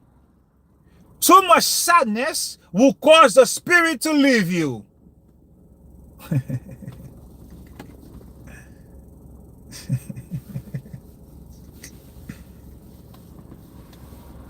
Understand this. Ecclesiasticus says, I'd rather be in the house of mourning. Forget where y'all throwing up parties and all that. Too much partying going on for me. Too much joy. Expands the heart, the chambers of the heart. Put too much pressure on the heart. It can kill you. Okay, let me give you an example. Prime example. Prime example. What happened to Sarah when she found out that Abraham did not kill Isaac? What happened to Sarah? Sarah got overly joyed. Sarah was so happy, right? She died from her joy. Too much joy killed her. Do you know that? You knew that. Now you make the connection. You knew that story. Now you make the connection. She was so overjoyed, it killed her.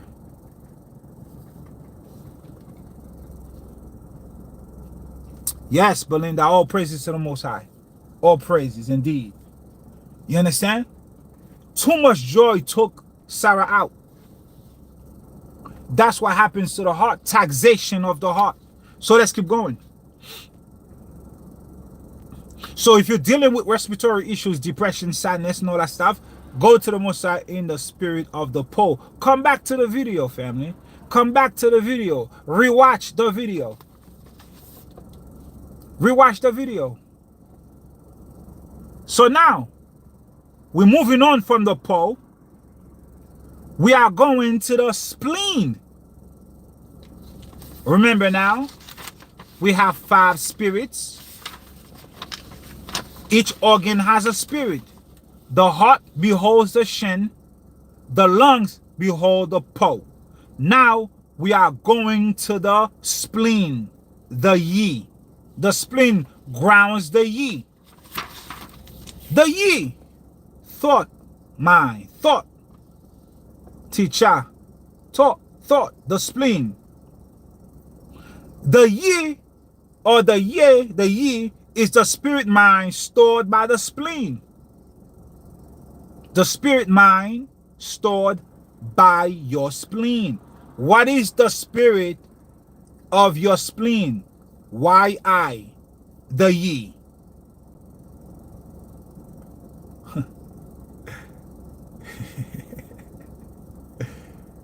Spirits in you. Your spirit. Come to me in spirit. What spirit, Mosai? Your own. The ones that are engraved on your body. Come to me in spirit and in truth.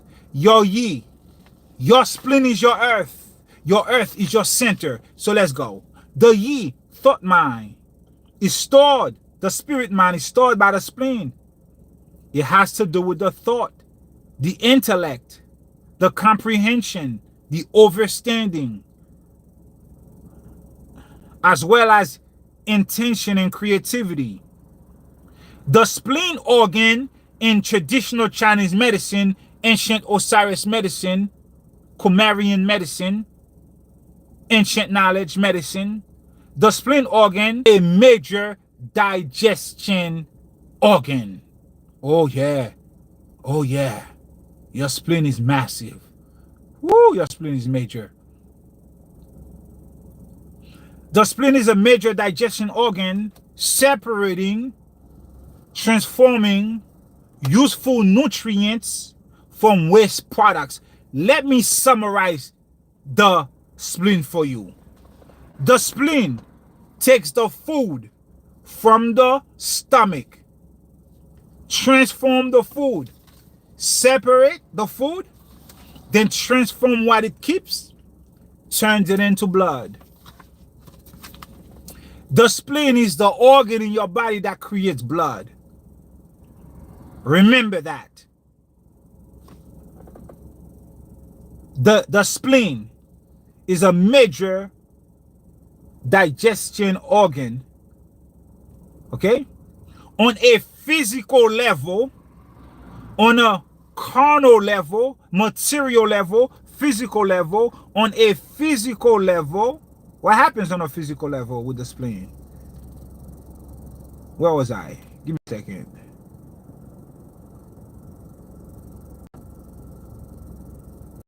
A weak spleen can result in poor digestion of food, obviously.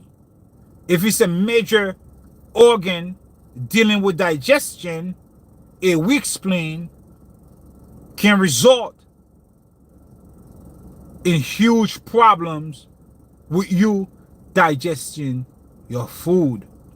That's on a physical level. On a spirit level, what happens? On a spirit level, a weak spleen or a weak spirit of the spleen, which is yi, Y-I, a weak yi, as a result, can cause poor digestion of thoughts. Did you catch that? That's why they say the stomach has a mind too. Your stomach mind, something like that. You have a weak spleen. You have poor digestion. You have a weak spirit of the spleen, yi, a weak yi. You have poor digestion of thought. You understand? You digest your food and your thoughts. Are you here with me? This means that there may be trouble effectively deliberating. Hold up. Okay. There may be trouble with you expressing yourself effectively. You may get stuck in overthinking. Because the spleen expresses the emotion of worry. Thank you. Thank you so much, Ashley. Second brain. I couldn't think of it. Thank you. Pay attention. How many of you overthink stuff too much? How many? This is especially for women. A lot of women okay, let me not say that. I don't be sexist. How many people here have the tendency to overthink? You do. Your spleen needs love. Your spleen, you may find that you have some digestive issues such as constipation.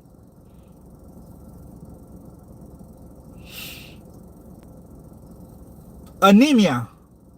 You cold sometimes. Your body feels cold even though you're not supposed to be cold. Why? Because you have a circulation problem stemming from the spleen.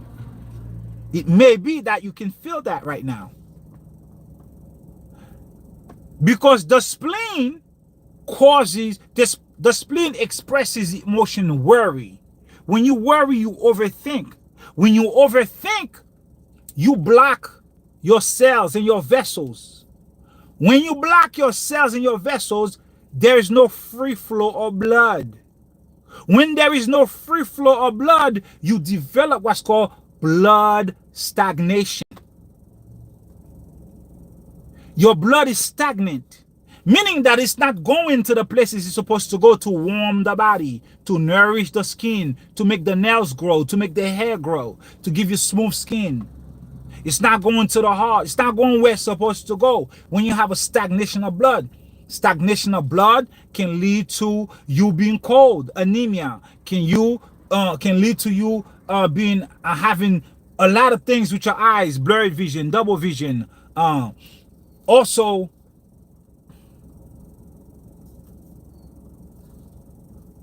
blood stagnation can lead to blood deficiency. Two different things. Blood deficiency means you don't have enough blood. Meaning that the spleen, which creates blood, cannot create blood sufficiently because you are stuck in worry mode. Because the expression, the emotion that the spleen is expressing is worry. Now you overthinking, you constrict your own arteries, your own channels. Okay? Go ahead, Starseed. You understand? You overstand. Let's keep going. On a spirit level, a weak spleen or a weak spirit of the spleen, the yi, can cause poor digestion of thoughts. You have the inability to properly express yourself. You overthink. You're ruminating in your worries. You may lack clear intention. All right? You don't have it's not clear as to what you want to do because you have foggy thoughts. Clear intention, so you have foggy brain. You develop foggy brain because of your intentions not being clear enough. You may become you're not motivated enough now. Why? Because you're too worried, you're stuck, you can't take action. You're unmotivated. Boredom. Complacency. This is getting to learn your body. If you are dealing with anything I just mentioned, go to the Most High in spirit of the spleen. Most High, I'm dealing with this thing in spirit because all these things I mentioned came from the spleen. Another thing, the spleen is in the center of your stomach. Forget, not your stomach. No. That's a wrong thing to say. Because the stomach is a paired organ of the spleen. But we say your stomach and we touch this. No, no. This is called your middle jowl. The spleen is in the center. It's in here. That means on a spirit level, the spleen is your earth, because the earth is at the center of the universe. If your spleen is disturbed, your earth is disturbed. Your earth is where you are. That's your abode, where you ground yourself. This is where you build your things. You love who you love. You do what you do. If your earth is not stable, your earth is unstable. If your earth is unstable, can you think of a few things that can develop in your life with an unstable earth? If you have that little book that I shared, you can read, all you need to read about earth in that book. Huge chapters on earth qualities. There are 10,000 possibilities.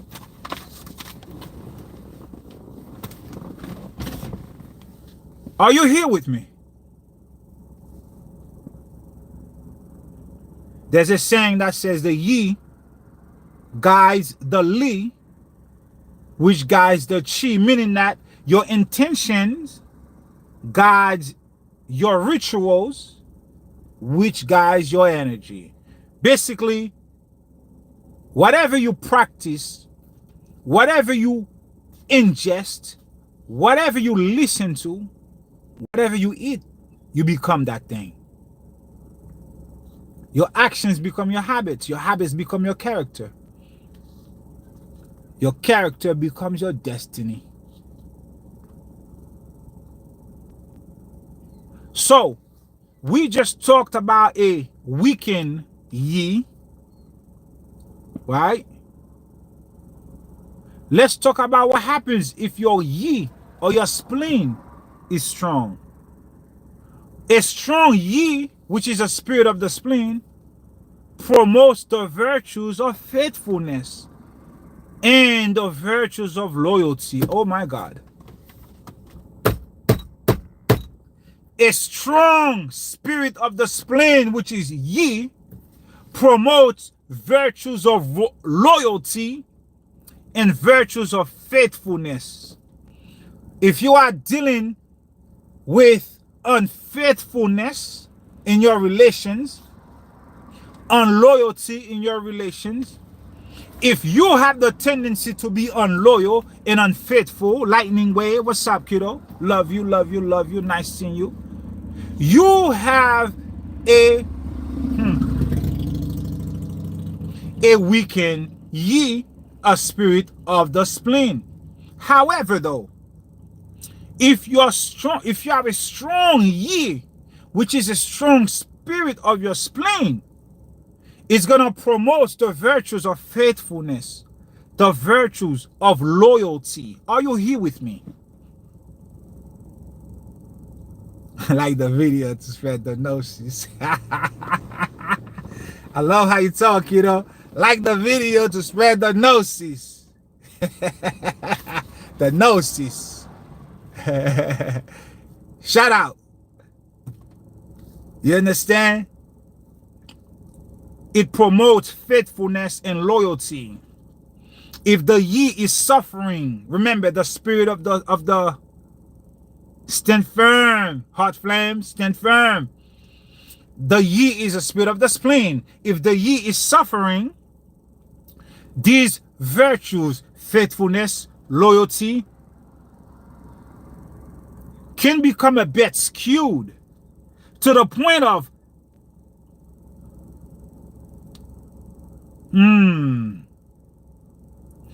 it can become unbalanced to the point where you have what they call here exaggerated loyalty, exaggerated sympathy, self-destructive generosity. You're not gonna have a proper balance to know how much to give, how much not to give. You're gonna overextend yourself. You're gonna do too much to for people who don't really even give a damn about you. Why? Because your earth is weakened. The spirit of your spleen, the ye, is weakened. Always promote, nurture your spleen. Remember, the emotion being expressed by the spleen is worry. If you are dealing with paranoia, if you are dealing with worrisome, if you just need to know what's going to happen tomorrow, if you are stuck in that space, if you lack loyalty, if you're not a faithful person, you can go to the Most High in the spirit of the spleen. This is how you go to the Most High in spirit and in truth, knowing which spirit is in you. It is not just the Holy Spirit. As a matter of fact, let me give it to you this way. If your body is not in order, if your mind is not in order, if your life doesn't have direction, the Holy Spirit is not in you. Wherever the Holy Spirit does not reside, the Most High does not reside. So now what are you left with? You are left with those of your own household. You are left with yourself, your own spirit, your own 5 spirit within your own 5 organs. The Most High steps away. The Holy Spirit is not there because the house is not sacred. The temple is not sacred. You are left with your body to build your own spirits up. Now you're going to work yourself up to become a magnet to attract higher spirits to you. Hence, the Holy Spirit. Are you here with me? Are you here with me? So far, thus far, we covered the SHEN. We covered the Po. Now we just covered the Yi. The heart, the lungs, the spleen. We're going to move forward now to the Hun. The next spirit is called the Hun, H-U-N. The Hun is the spirit of your liver. I have been talking about your liver so much, you can write a book on your liver. Your Esau, your angel of death, your Edom, your Samael also has a spirit. Previously, you thought it was all outside of you. Now you know it's all inside of you. And what's the name of it, Hun? Oh, come on, Hun. Hi, Hun. Hun, Hun, Hun. Hey, Hun.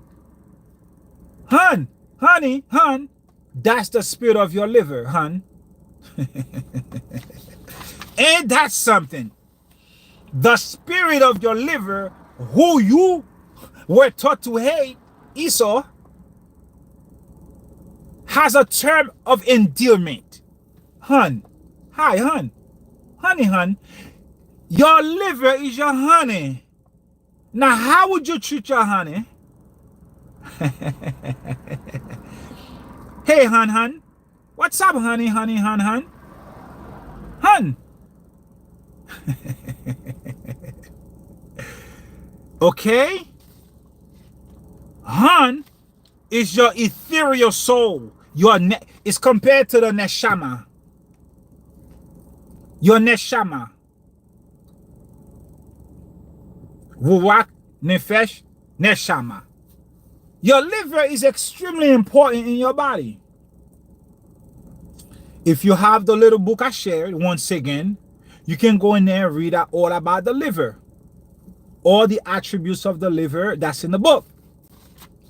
Exactly. Listen to this now. Of all the spirits in Chinese medicine, the Han, or the Neshama, the ethereal soul, shares the most similarities with the soul. Now ain't that something? Did you catch what I read? The hun of all the organs shares the most similarity with the soul. So the hun shares the most similarity with the heart. Now, isn't Esau the brother of Jacob?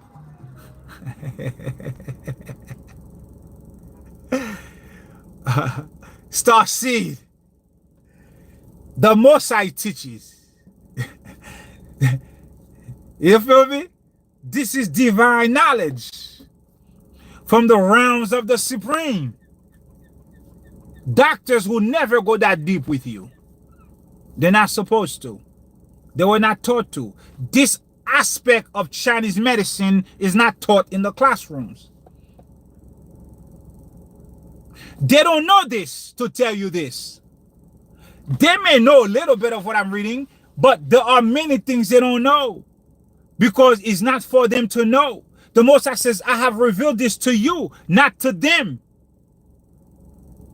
Even here, this was revealed to me, not to you.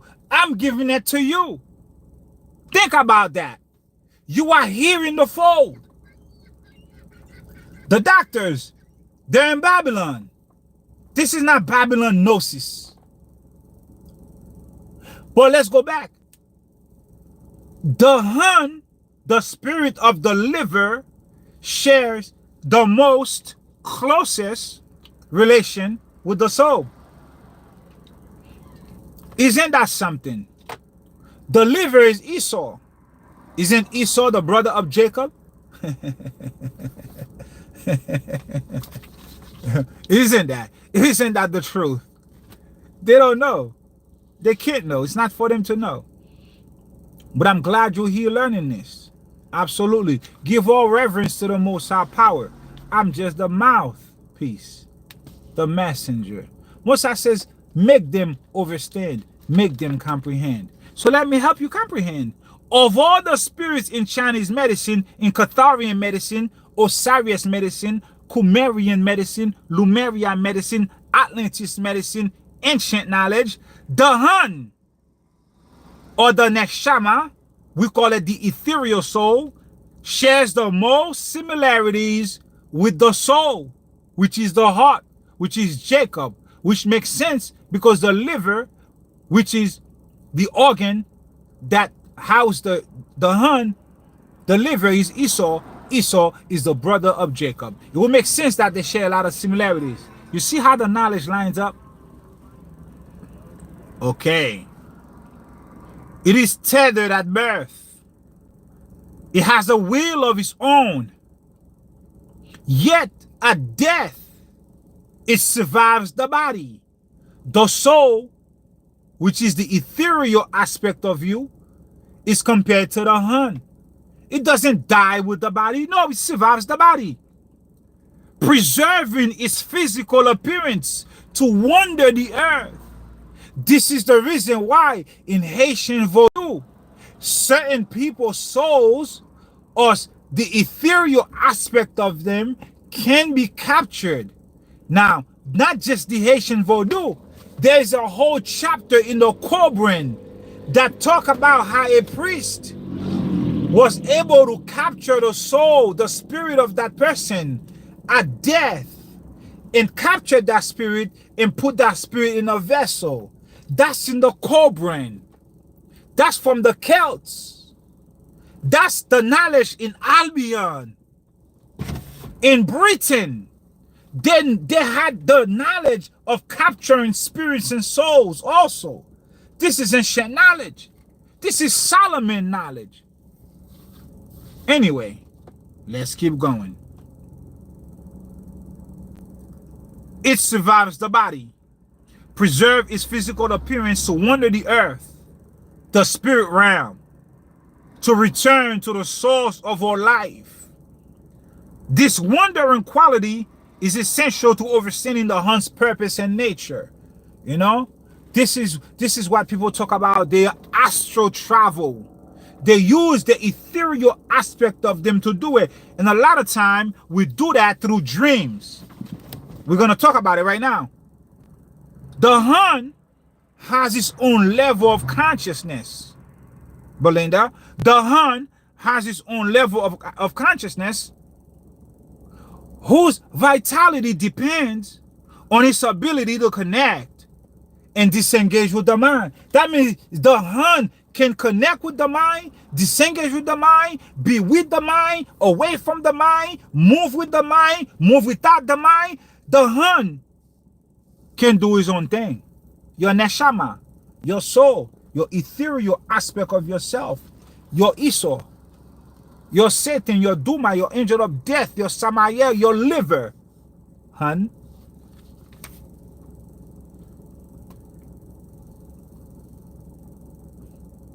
The ethereal soul, Shalom, Shoni. The ethereal soul is in charge of bringing one's inner world and dreams into awareness and fruition. Okay, so let's break that down. This is what the soul does. If you have anything you want to achieve, any dreams, any plans, anything tangible you want to achieve, the ethereal soul is going to communicate with the SHEN, and it's going to work together with the SHEN to give you the proper tools to bring your dreams, your goals, your aspiration into fruition. That's the job of the Hun on a spirit level. It alerts the SHEN to our intuitive ideas, intuitions, life goals, creativity, artistic endeavors, artistic inspirations, so that we can pursue rather than merely reflected on. We can pursue these dreams rather than just talk about it. We can have the courage to be about it, rather than as opposed to just putting it on paper like it says in Habakkuk. Write it down, make it plain. Well, after you done write it down, make the dream plan, the next thing is to take action. The Hun is going to work together with the SHEN to make you become the person you want to be, to bring your thoughts to action. You get it? To bring whatever it is you perceive in your mind into fruition. The Hun does that. The liver, the Satan, Samael, Iso, the angel of death, Duma within you, your liver. Are you here with me? The Hun is the key of you achieving your life's goals. What does the liver do? The liver is a sac. It contains the blood. Between the hours of 1 a.m. and 3 a.m., the liver is filled with chi. This is the time where the liver is repairing itself. Between the hours of 1 a.m. and 3 a.m., 2-hour intervals, the liver is preparing the blood so that it can send the blood to the heart, so that the heart can redistribute the blood to the body. Are you here?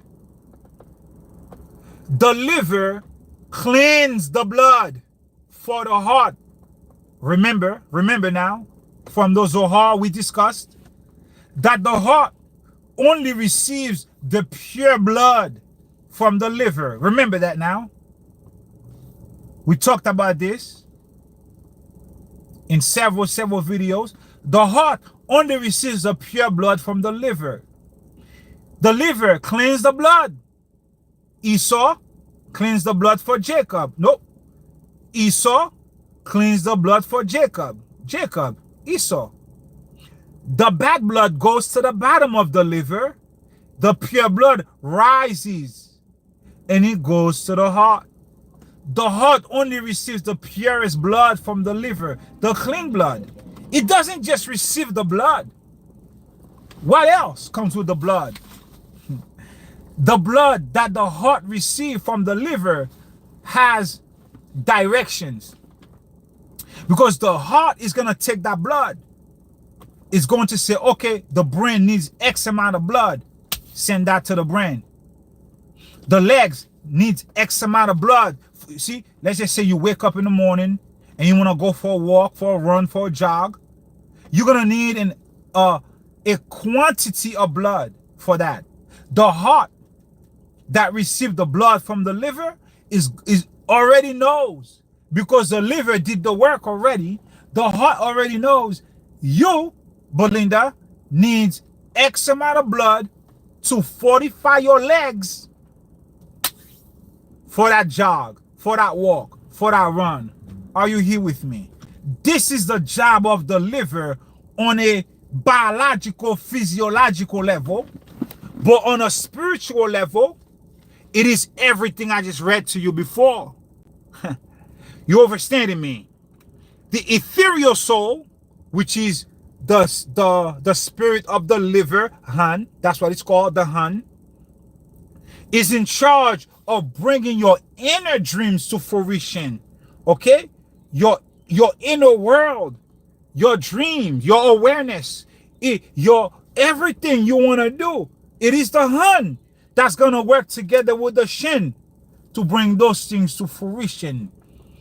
Taking it from paper, bring it to reality, giving you that backbone to make it happen.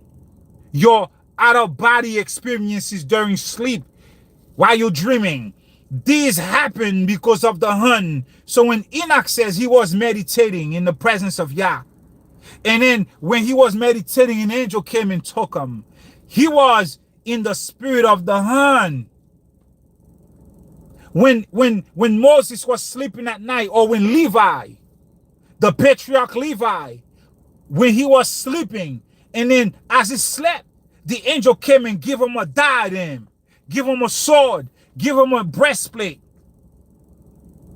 give him the records. That happened within a meditation. But when he woke up, somehow, whatever he saw in the dream was right there next to him. In the books of Eden, with Adam also came to Enoch in a dream. And Adam left Enoch his sword. Enoch received the sword in a dream. Ethereal soul, the neshama level. When he woke up, the sword was next to him. Are you listening? Listen. Remember these lessons, y'all. Remember the level of gnosis you have received from this channel. Remember the Most High sent you this knowledge. The Most High says, make them comprehend. True prayer have left the earth. It is I, the Most High, not Abdullah, that has returned to teach it to you. How have the Most High returned to teach you the sacred knowledge of praying? The Most High possessed a body. In this instance, he possessed my body. The voice that you hear does not belong to me. This is the Most High speaking to you through me. And the Most High told me, committed me to make you understand this gnosis. With this knowledge now, you can go to the Most High in the spirit of the Han. There's more.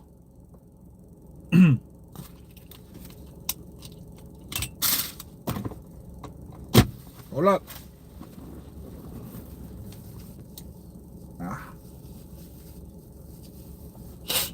Forgive me now. The sun is set.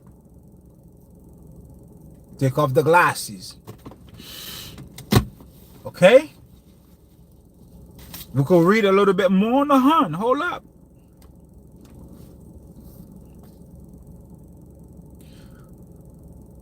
Okay?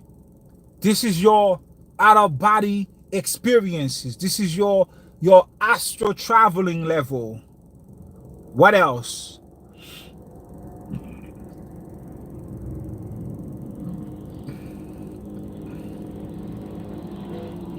The liver is responsible for free flow of blood in your body. Remember, the liver houses the body. The body, forgive me, the blood. So it's responsible for free coursing of blood. Can you imagine Your blood free coursing through your body, that means it's flowing with no obstructions.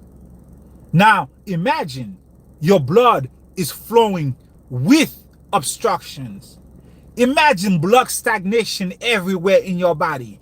Imagine you have a blood stagnation that turns into a blood clot. Imagine that blood clot traveling to a place where it's not supposed to go.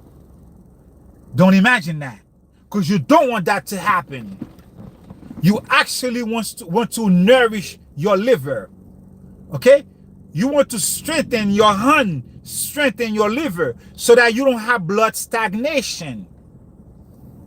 So if you deal with menses, like if you have problems with your menstrual cycle, for women, if you have problems with your menstrual cycle, that means you are now at the level of the hand, the liver, and you are also at the level of your spleen. The spleen creates blood. The hand, the liver, is responsible for the free coursing of blood. You understand? Okay. That's another level of knowledge. We're not gonna go there. Let's stay here. Physically, the free flow of liver chi in blood is the medium by which the neshama comes and goes. How does the ethereal soul comes and goes? Through the free flow of blood and chi of the liver. The spirit is in the blood. That's the verse right there. The spirit, yes, all of that. Thank you for sharing all this information on the Live Heart Flames. The spirit is in the blood. Free coursing of blood allows the spirit to flow freely. Stagnation of blood engenders the flow of the spirit in your body. You understand? Let's keep going. In TCM, in Osiris medicine, Kumeria medicine, ancient Atlantis medicine, modern day traditional Chinese medicine, in TCM, the liver acts as the chief delegator to the monarch. Did you get that? The monarch, the empress, the heart, assign the position of chief to the liver. Jacob made Esau a chief.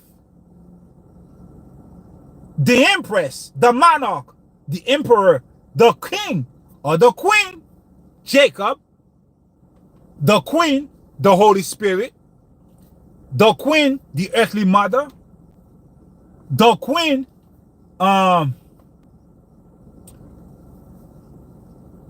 what's the word? What's the other word? Neshama. No, not Neshama.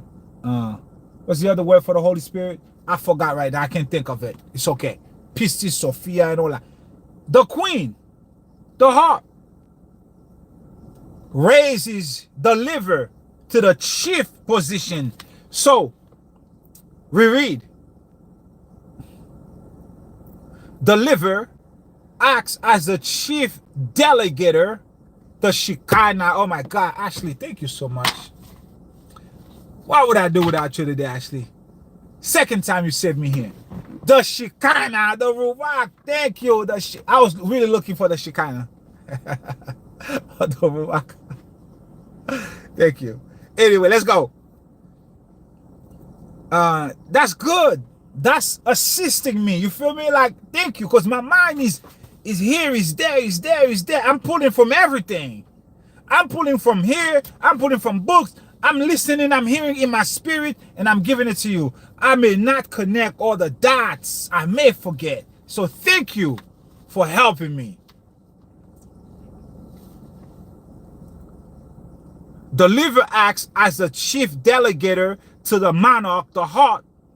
In that sense, the liver, the healthy personality of the liver, hold up.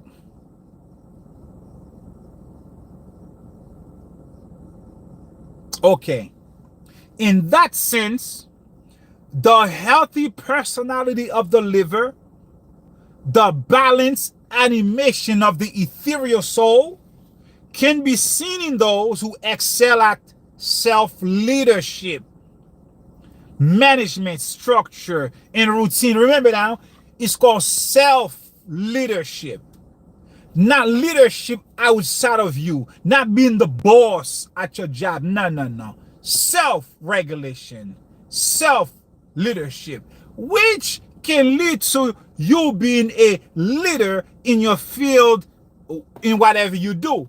Because remember now, it is the ethereal soul, the neshama, that's going to work together with the SHEN to bring your dreams to fruition. If your hun is strong, it's going to help you become the leader that you need to be first to yourself before you can lead others. Are you here? Are you here? So now let's go now and talk about the liver if the liver is not strong. Heart Flames is already putting a whole bunch of knowledge here for you guys. Check it out. Now let's talk about if the liver is not strong or if the liver is overburdened. Liver. Today is also a super full moon also, right? Let's talk about if the liver is overburdened, what happens? If the liver is overburdened, it's usually caused by what's called an excess, a pathogen, a disease, a infirmity, something too much the liver should not have of. Too much. It's an excess. So how do you get rid of an excess? You drain the excess. How do you do that? If the liver is overburdened due to an excess of pathogens, you're going to develop what's called liver heat rising. We don't need to go to that. Your liver is going to have an adverse reaction. It's going to be expressed in how you come through. If you come through with a lot of anger, your liver needs draining. How do you drain your liver? Well, your liver needs, because you got to drain that excess fire. It's too much fire in the liver. So when the fire rises in your liver, it causes boredness. If anyone is dealing with alopecia, if any man is dealing with boredness, you might want to check your liver chi. Are you understanding me? Too much fire burns the follicles of the hair. Too much fire causes ulcers. That's what fire does. Fire burns. Fire burns earth. Fire burns and it turns to earth. So fire always rise up. If you light a match, the fire go up. Heat go up. So too much fire causes headaches. If you have migraine, you may have an imbalance with your liver spirit, your hun. Remember, the name is hun. And every time you talk about hun, you talk about sweetness, kindness, compassion, love. That's why the name is hun. Hi, hun. Fire rises up. Fire goes to the head. It causes headache, blurred vision, nosebleed. Too much fire burns the cartilage in your nose. It causes what's called ataxia, nosebleed.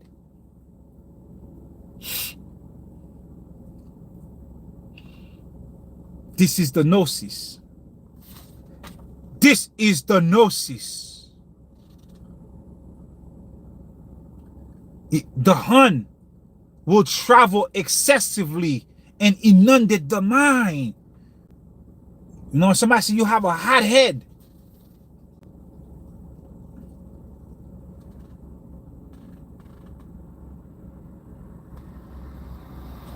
Remember what the hun does.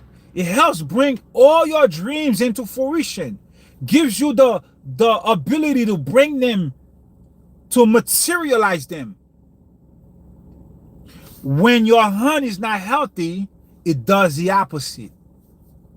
You will not be able to achieve anything in life because the ethereal soul aspect of you, your soul, your neshama, is not helping you bring those things to pass because there is an excess pathogen attached to your liver, therefore impeding the ability of your hand to do its work. So as opposed to doing what it's supposed to do to help promote you, it demotes you. It does not give you the motivation, the insight, the foresight, working together with your SHEN to help bring those aspirations to life, to materialize them into tangible things in the earth. Are you understanding me? Be calm in mind and body. But the calmness we're talking about is truly be calm within you. It's not the excitement. No. The calmness is to remain firm in face of adversity. The calmness comes with when you hear bad news. You react to it a certain way. When things don't go your way in your personal life, you have a certain calm about you, knowing that everything will work out just fine. Doesn't matter how it turns out. Whether the situation give you the expected results that you wanted for yourself or not, you have the mental capacity to foresee that it's gonna work out the way it's supposed to work out. It is what it is. So when the hand is not supported, the liver is not fortified, it's gonna have the opposite effect of what it's supposed to have. Okay, I think we have spoken enough about that. Okay, you could develop PTSD, all kinds of stuff. It's a lot.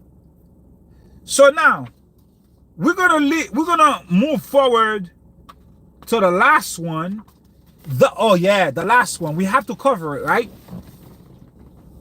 Thus far, before I move forward, with this knowledge, with this understanding, with this comprehension, you can go to the Most High in spirit of the hand.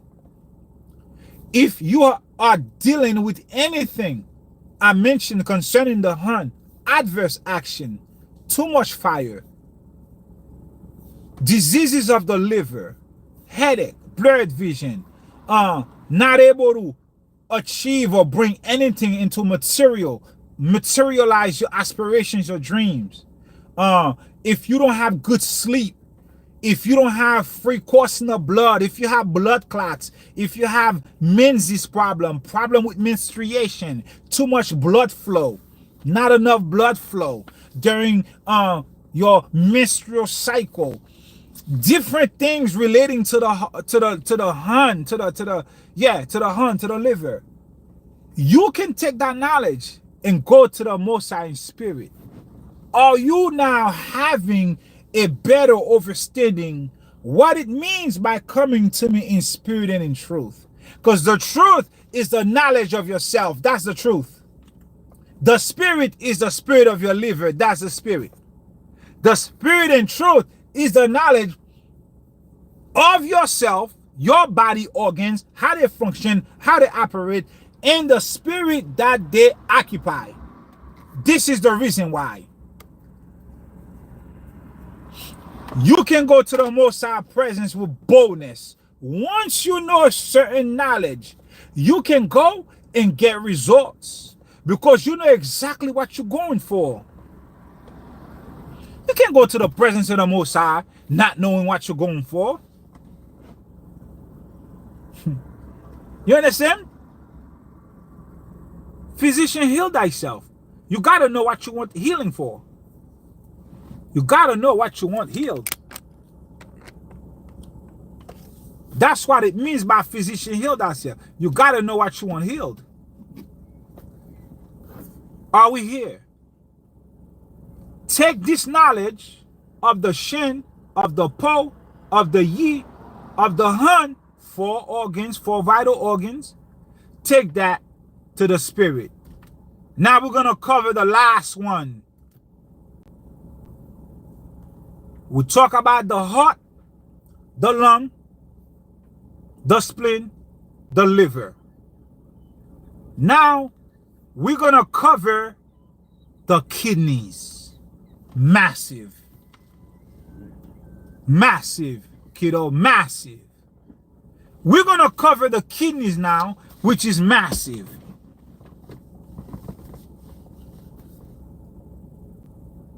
You are familiar with the free will. The kidney spirit called the Z. It may be pronounced a little bit differently in Mandarin. ZHI, Z, or Z, or Z, I don't know. Z, ZHI. That's the will. That's the kidney. That's the will. The kidney is a massive organ. The kidney is a massive organ. Let me tell you about your kidney, okay? Because you need to know.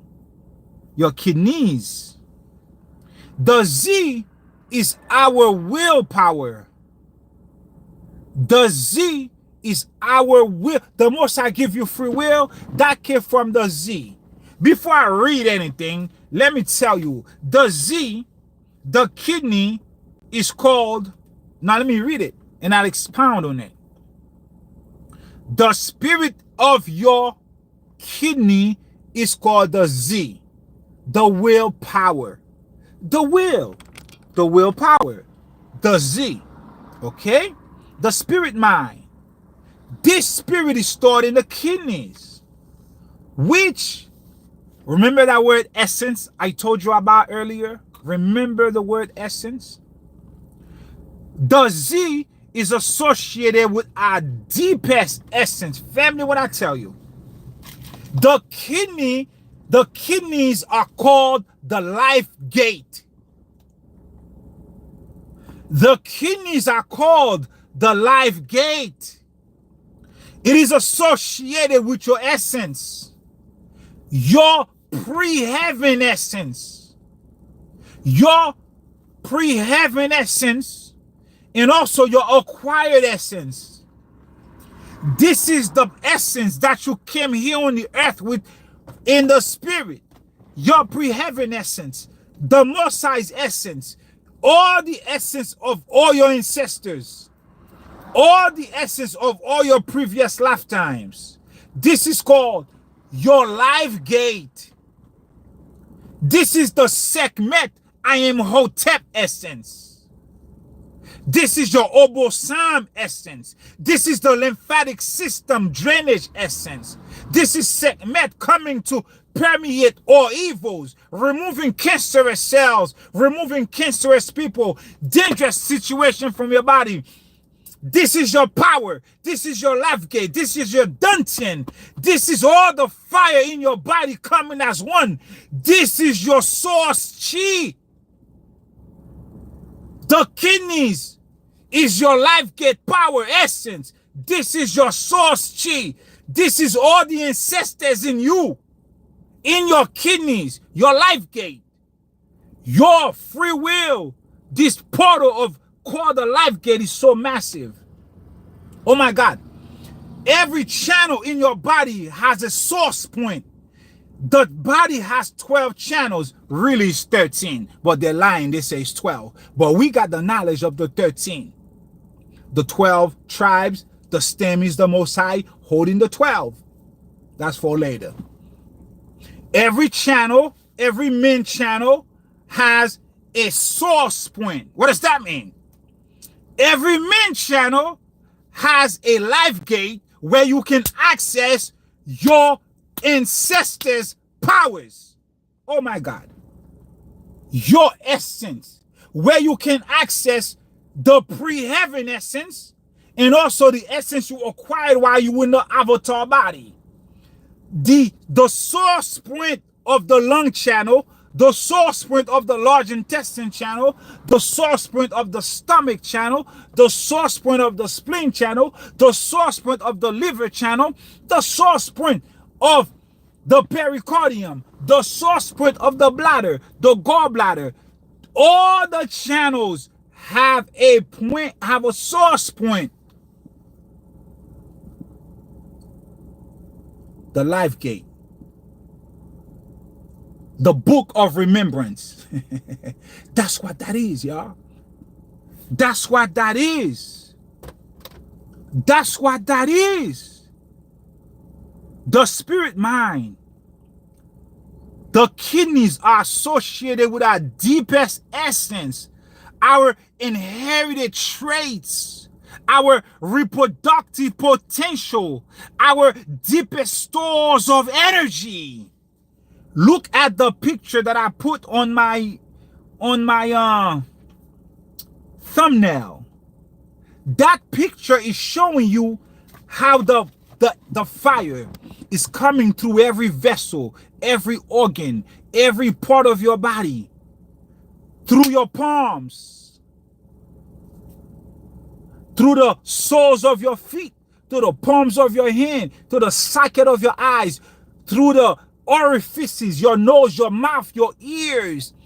This is the knowledge of the patriarchs. This is how Judah had the power. He harnessed it from his kidneys. This is how they were able to make supersonic sounds.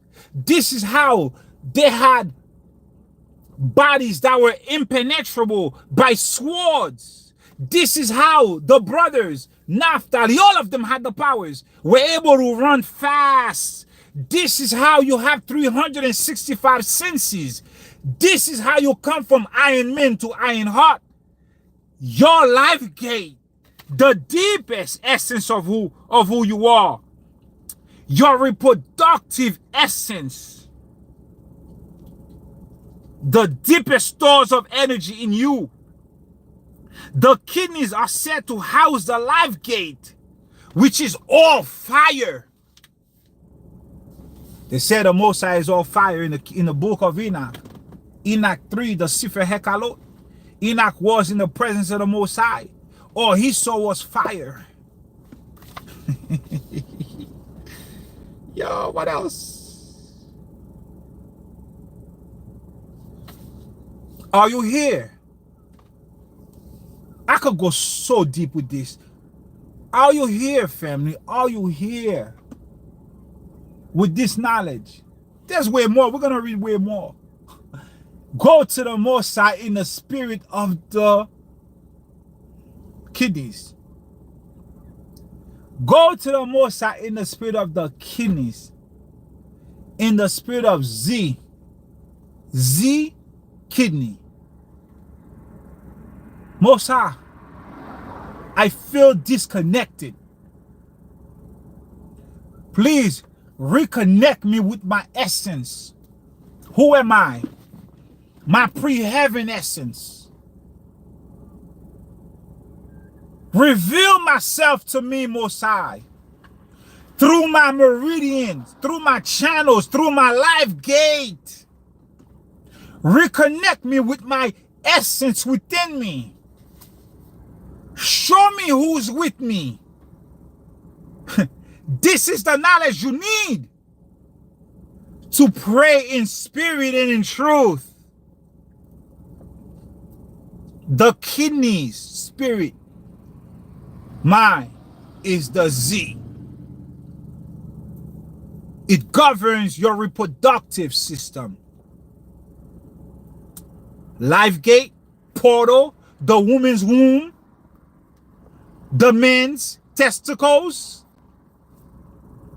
life gate, the reproductive, the portal. Listen, listen, listen.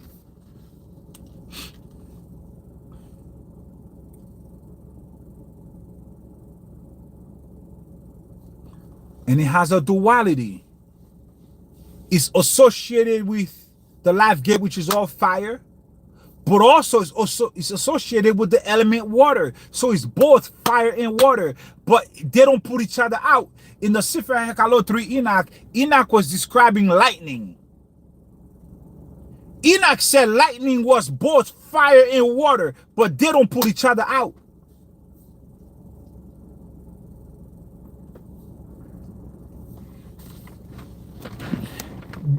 You have the ability to bring from your body lightning power. This is how Stony Sparks had the arc reactor on his chest. Iron Man to Iron Heart. The arc reactor was harnessing all the power in him to enable him to fly, to do whatever the hell he did. Your arc reactor is your higher heart. Your arc reactor is your thymus. Your primordial clock within you. Your astrolabe within you. You can access this power once you harmonize with your life gate Z spirit of your kidneys. You come from Iron Man to Iron Heart, raising all the 365 senses within you, developing telekinesis, hydrokinesis, pyrokinesis, super sight, super sense, super awareness, super strength, super speed. This is the power the 12 patriarchs had talked about in the book of Joshua. That's how they were able to do this, because the constitution was elevated.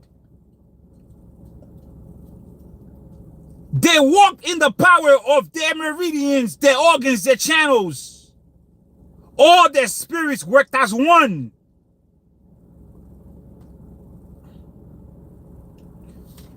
You, me, have the ability, the comprehension, the gnosis, the overstanding, the understanding, to also reach that level of excellence right here in the flesh. With this knowledge, you can go to the presence of the Most High in spirit, the spirit of your own internal organs, and petition the Most High to reveal yourself to yourself. And you know what the Most High says? When you don't know what to say, the Spirit, the Holy Spirit now, or your own spirit, they make groanings on your behalf.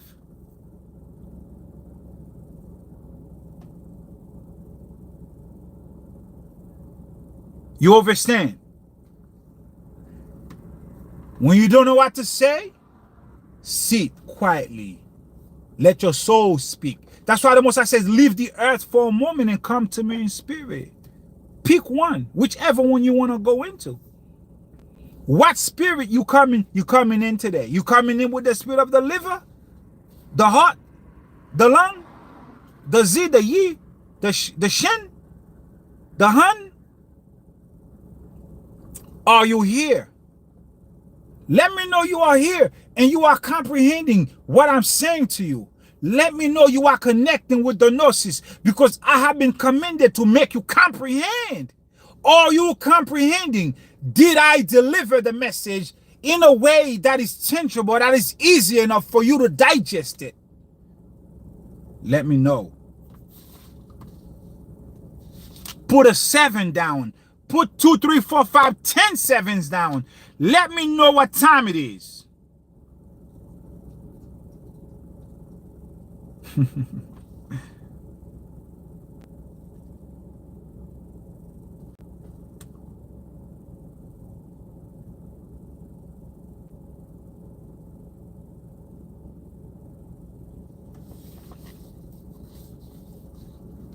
What is the emotion of the kidneys?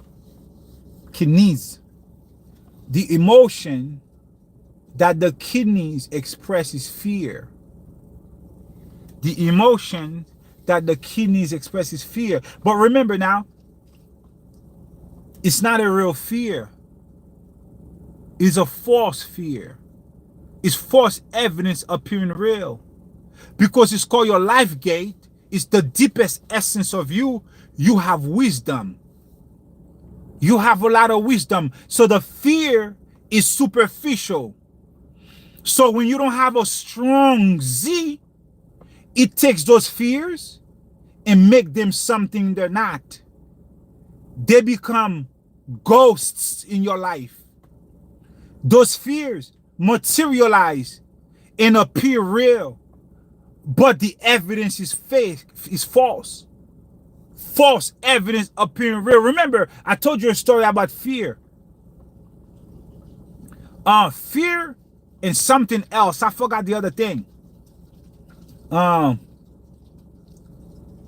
They met together on a road, and no, I forgot the story properly. I won't even mention it. If I had, I can't remember it in my mind right now, so I'm not gonna jack it up.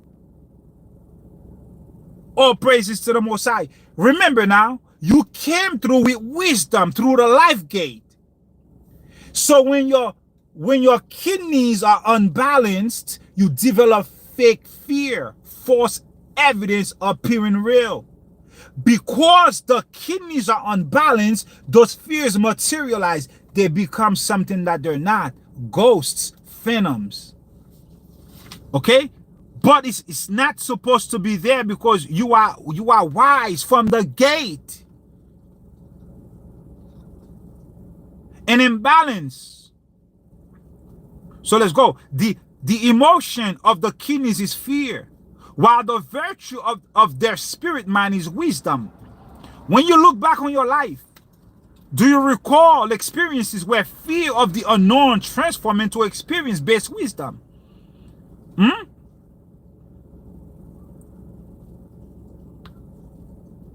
An imbalance between your Z, an imbalance with your Z may look like restlessness. Remember that.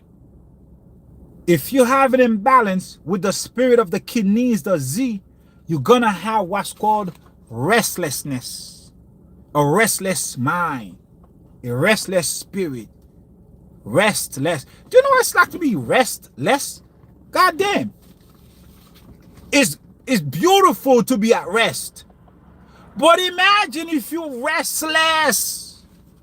You have no rest, less rest, restless. You have the inability to rest. You lie down, but you can sleep. You sleep, but you don't have good quality of sleep. You have your food in front of you, you can't eat it. You're restless. Restless people die and become restless spirits. They wander the earth restlessly. So you can develop restlessness. What else? A desire to run away from your life. Can you imagine? A desire to run away from your life? You ever seen somebody who has a psychosis and that person is running down the street? That's a dramatic aspect of what I'm saying. But do you know people who run away from their responsibilities? People who won't stay around to talk about their problems? The best thing that they can do is leave and run away as opposed to discuss it. Run away from your own life. This happens in relationship a lot. In marriages a lot.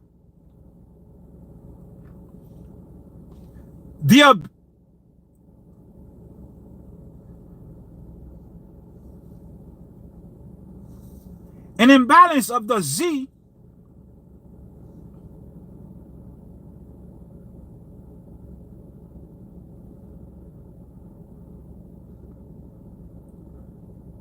develop restlessness, also a desire to run away from your life. a vague existential fear.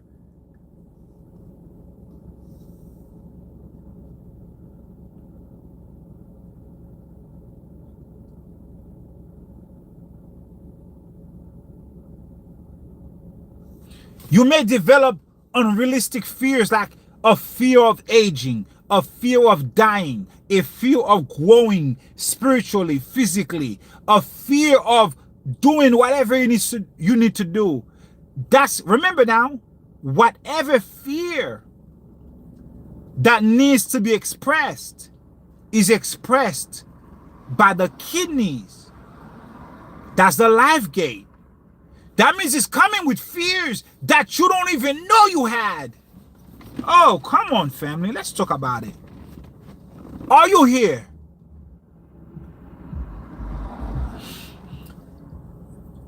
It's coming with fears that you don't even know you had. Because it is the deepest essence, the deepest part of you. It is your pre-heaven essence. It's your inherited traits. It's coming up with fears that you inherited from all your ancestors, all your previous lifetimes. Yo,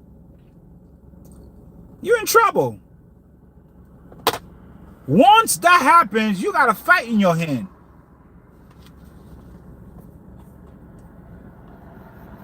When the kidney is weakened, there can be a lack of willpower, a lack of drive. When the kidney is weakened, it can develop chronic depression. Hold up. We talked about depression in another spirit. Now we talk about chronic depression. Family, get to know your body. Get to know this beautiful, amazing technology of consciousness that the Most High created and put your soul in it. You were told that your body is carnal. Yes. The spirit need a host. The body is the host for the spirit. As a matter of fact, you have 5 spirits in you. In addition to the levels of your other spirits, you are loaded with spirits. You are connected to spirits that's not even in you through the life gate. Deepest essence, inherited traits, pre-heaven essence, dungeon, fire gate, life gate, reproductive gate. Sekhmet, I am Hotep, Obosam, lymphatic system. Yo.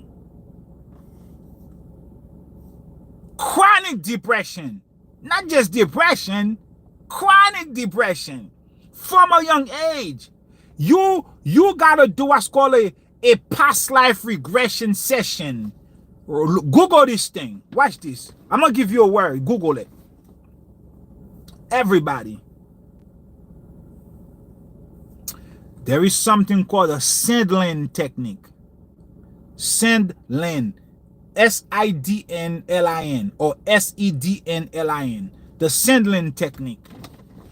This is your equivalent to your shadow work.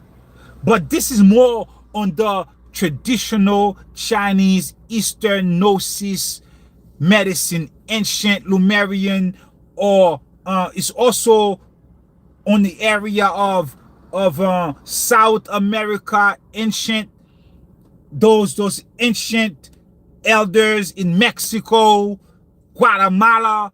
This is their gnosis, the Spleen technique. I know a guy. This guy can give you a session of the Spleen technique, take you back to when you were 3 years old, take you back to when you were, I don't know, couple generations ago, and you can confront anything in your life that is causing you a problem right now. Let's just say when you were like a child. Let's just say you 55 right now, Belinda. Let's just say you between 40, 50, or whatever the age you are. But there's something that keeps irking your spirit. You really cannot put your finger on it. You know what I'm saying? Something that's going on. And every time that thing comes up, it causes a lot of deep emotions to rise up in you. The Sandlin technique, the practitioner of the Sandlin technique, can put you into some type of better state. And then you go into a trance, and you are transported back to when you were 5 years old. Let's just say at 5 years old, your dad did something to you that affect your sense of self-esteem as an adult. You carry that with you through your life. You've never been able to be a person that had good self-esteem, esteem of yourself, a stand-up person. You don't know where that come from. That came from when you had that interaction with your dad at 5 years old. You totally forgot about that. Within the Sandlin technique session, you are now face to face with your dad. Subconscious realm. And you can communicate with your dad and undo what was done to you back then. By the time you come back to reality, you no longer deal with that issue.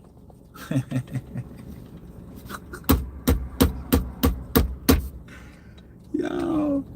The knowledge is vast, it's beautiful, it's amazing. The Sandlin technique, S-I-N-D-L-I-N, Sandlin technique. Lovenzetta, look it up. I know a guy. Let me tell you something, I know a guy. If you are dealing with those things, email me. I can put you up. I can put you on with the guy. I don't know this knowledge. I will learn it though. This knowledge is not taught over a short period of time. Nah. You have to have certain things about you to be able to acquire that. To be able to be chosen to learn that, you have to be at the right place at the right time with the right person who's willing to teach it to you. And you have to have certain things about you already, certain gnosis about you already, to be able to know what to do with this. To whom much is given, much is expected. If you're dealing with those type of things, childhood trauma, inability to commit, anything that is harassing you right now in your present time, you want to run away from your own life, you're not loyal, you have all these negative traits about you. It may stem from something in your childhood, and you need to address those things. As long as you don't address those things, you will never be able to advance. Let me tell you something. So the guy gave us a story about somebody who had some type of back problem. She didn't know where that back problem came from. When he did a session, that back problem came from a situation he had when he was like 7 years old. And they fixed that problem when he went under, and when he came back, he had a back problem for like 30 years. The issue resolved itself immediately. Never again had a back problem. A lady had a lot of fluid in her lungs. She didn't know where it came from. Why she always was dealing with all types of respiratory issues. What happened, it was she was hurt as a child. The fluid in her lungs were her tears. Remember, the lung expressed grief. She went back in time, whatever year he took her back. She confronted the person who caused the distress in her life. And she cried her butt off. in that session, unbeknownst to her. And she never had the issue again. The knowledge is vast. The knowledge is beautiful. The Z, when the Z is weakened, there is a lack of willpower and drive, which is an important aspect of chronic depression. Remember, the Z controls the willpower. So when the Z is weakened, there is a lack of willpower. If you don't have will, you won't do anything with your life. It will cause depression, not just depression, chronic depression, a state of depression where you may not be able to come back from.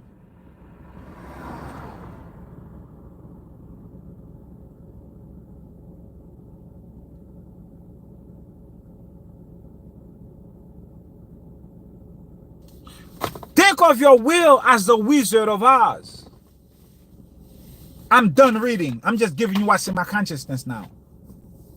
Think of the will as the Wizard of Oz, working tirelessly behind the curtains to make things happen in your life. So think of it that way. When your Z is compromised, you don't have those workers working for you. All right, let's put it this way. Remember, it connects you to your essence. All your ancestors, all your essence, all your inherited traits came from the people that came in your generation. All these people that came in your generation that you are attached to, if your kidneys are not functioning properly, you are not detached from them. You are not detached from your book of remembrance. You are detached from your Akashic records. You are detached from your ancestors, your protection. You don't have the connection. You are disconnected. If your kidneys are not functioning, you are detached from your life gate. If you are detached from your life gate, you are not connected to death, your death gate. Did you catch that? Either you come into life or you go out of life. Did you catch that? Did you catch that? Acknowledge that. Either you connected to your life gate or you disconnected. Now you are the death gate. Hence chronic depression.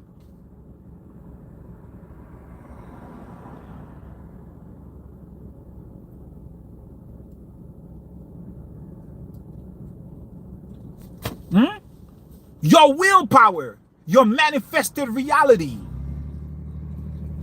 Write the dream down, make it plain. Habakkuk, your manifested reality, your willpower. If your kidneys are not functioning properly, you won't be able to arrive. You won't be able to do anything because you don't have the willpower. Or you're going to use your will to do all the wrong things. You're going to use your will to do all the things that you shouldn't be doing. You use your free will to do all the stupid nonsense that will serve your SHEN no purpose. You understand? It's like somebody at the end of the race saying, congratulations, you made it, you arrived. You had the willpower, you had the tenacity, you had long suffering, you endure to the end. That's the will, that's the kidneys, that's all your ancestors in the background. Yo, you can do it, yo, child. Wake up from this bed, make it happen. I know you gotta travel far. I know you gotta wake up early. I know you gotta work and go to school full time. I know you got to do all these things. You got to study. You got a family. You got a wife. You got children. I know you got to do, but you got it in you. We know you have it in you. Why? Because we got it. You have in you our essence. You come from us. We put in you our spirit through the life gate. You have kidneys. As long as you have kidneys, you are connected to us. You have a team of workers with you, spiritual workers, healers, builders, astronomers, carpenters, plumbers, doctors, lawyers, surgeons, nurses, CNAs. You have freaking people who cut grass. You have root workers. All these things are in you. You are connected to all these things through your kidneys, your life gate, your life gate. Are you listening to me? I have said enough for one day. I'm done.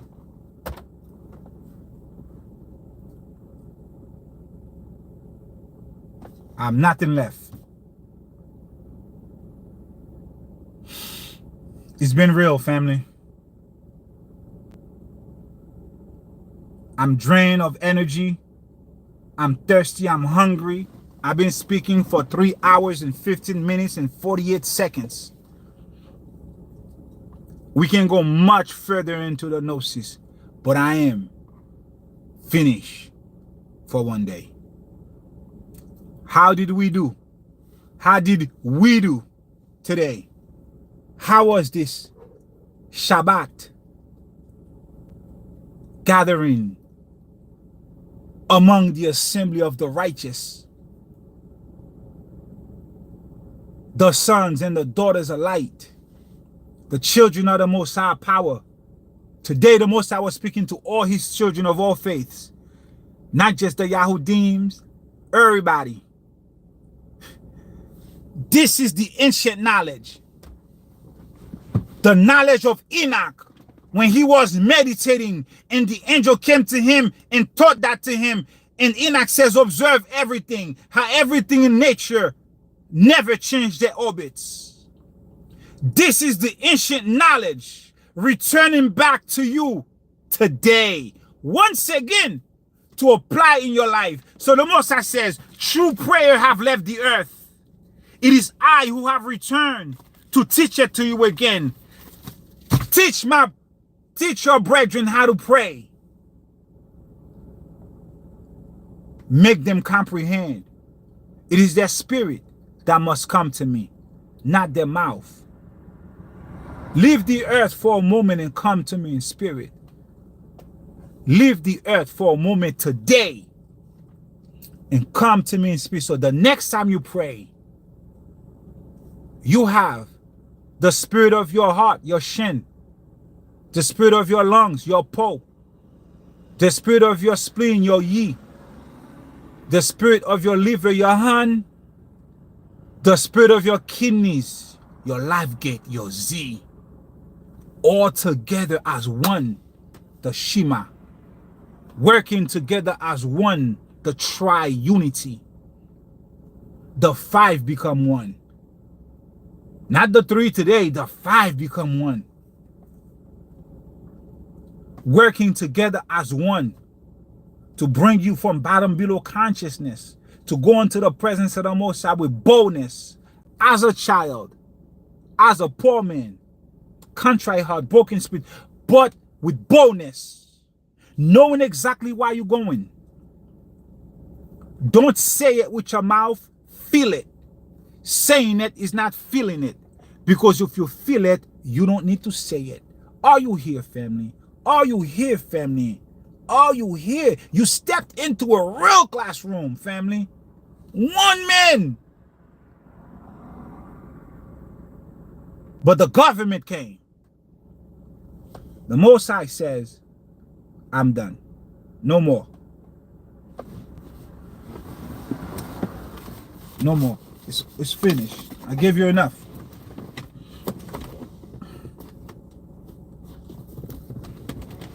Yeah, you must watch this again. You must go back.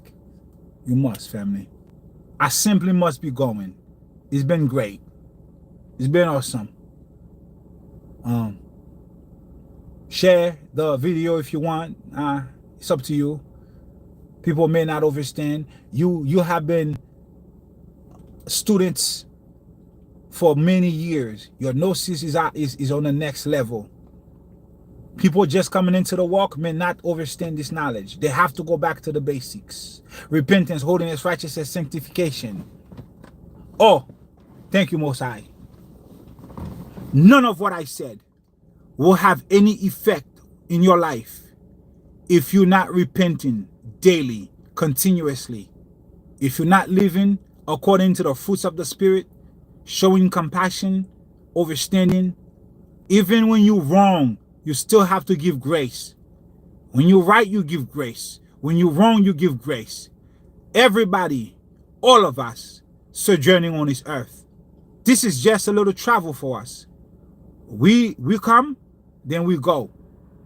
But in the book of Thomas, the Most Yeshua says, empty they came into the world, and empty they seek to come out of it. Do not be like those who seek to leave the world empty. Make your mark be felt wherever you go. Every relation, everyone in your life, be good to them, even when they're not good to you. It's okay. Everything will work out as it should. It is what it is. Remember, the earth is just a playground for your soul. This is a soul journey. You are a soul in the body, but the body needs the soul. The soul needs the body. You are only legal here because you have a body. Honor your body. Love your body. Take care of your body. Take care of your Esau. Take care of your Ishmael. Take care of your Lilith. These are all your organs, your spleen, your gall, your liver. Take care of all of them. A man's enemies are those of his own household. Your enemies are your vital organs. They can also be your greatest blessings, because through them, you are connected to your essence, to your source, to your life gate, to your portal, to your SHEN, to your essence, to the supreme power. Peace, family.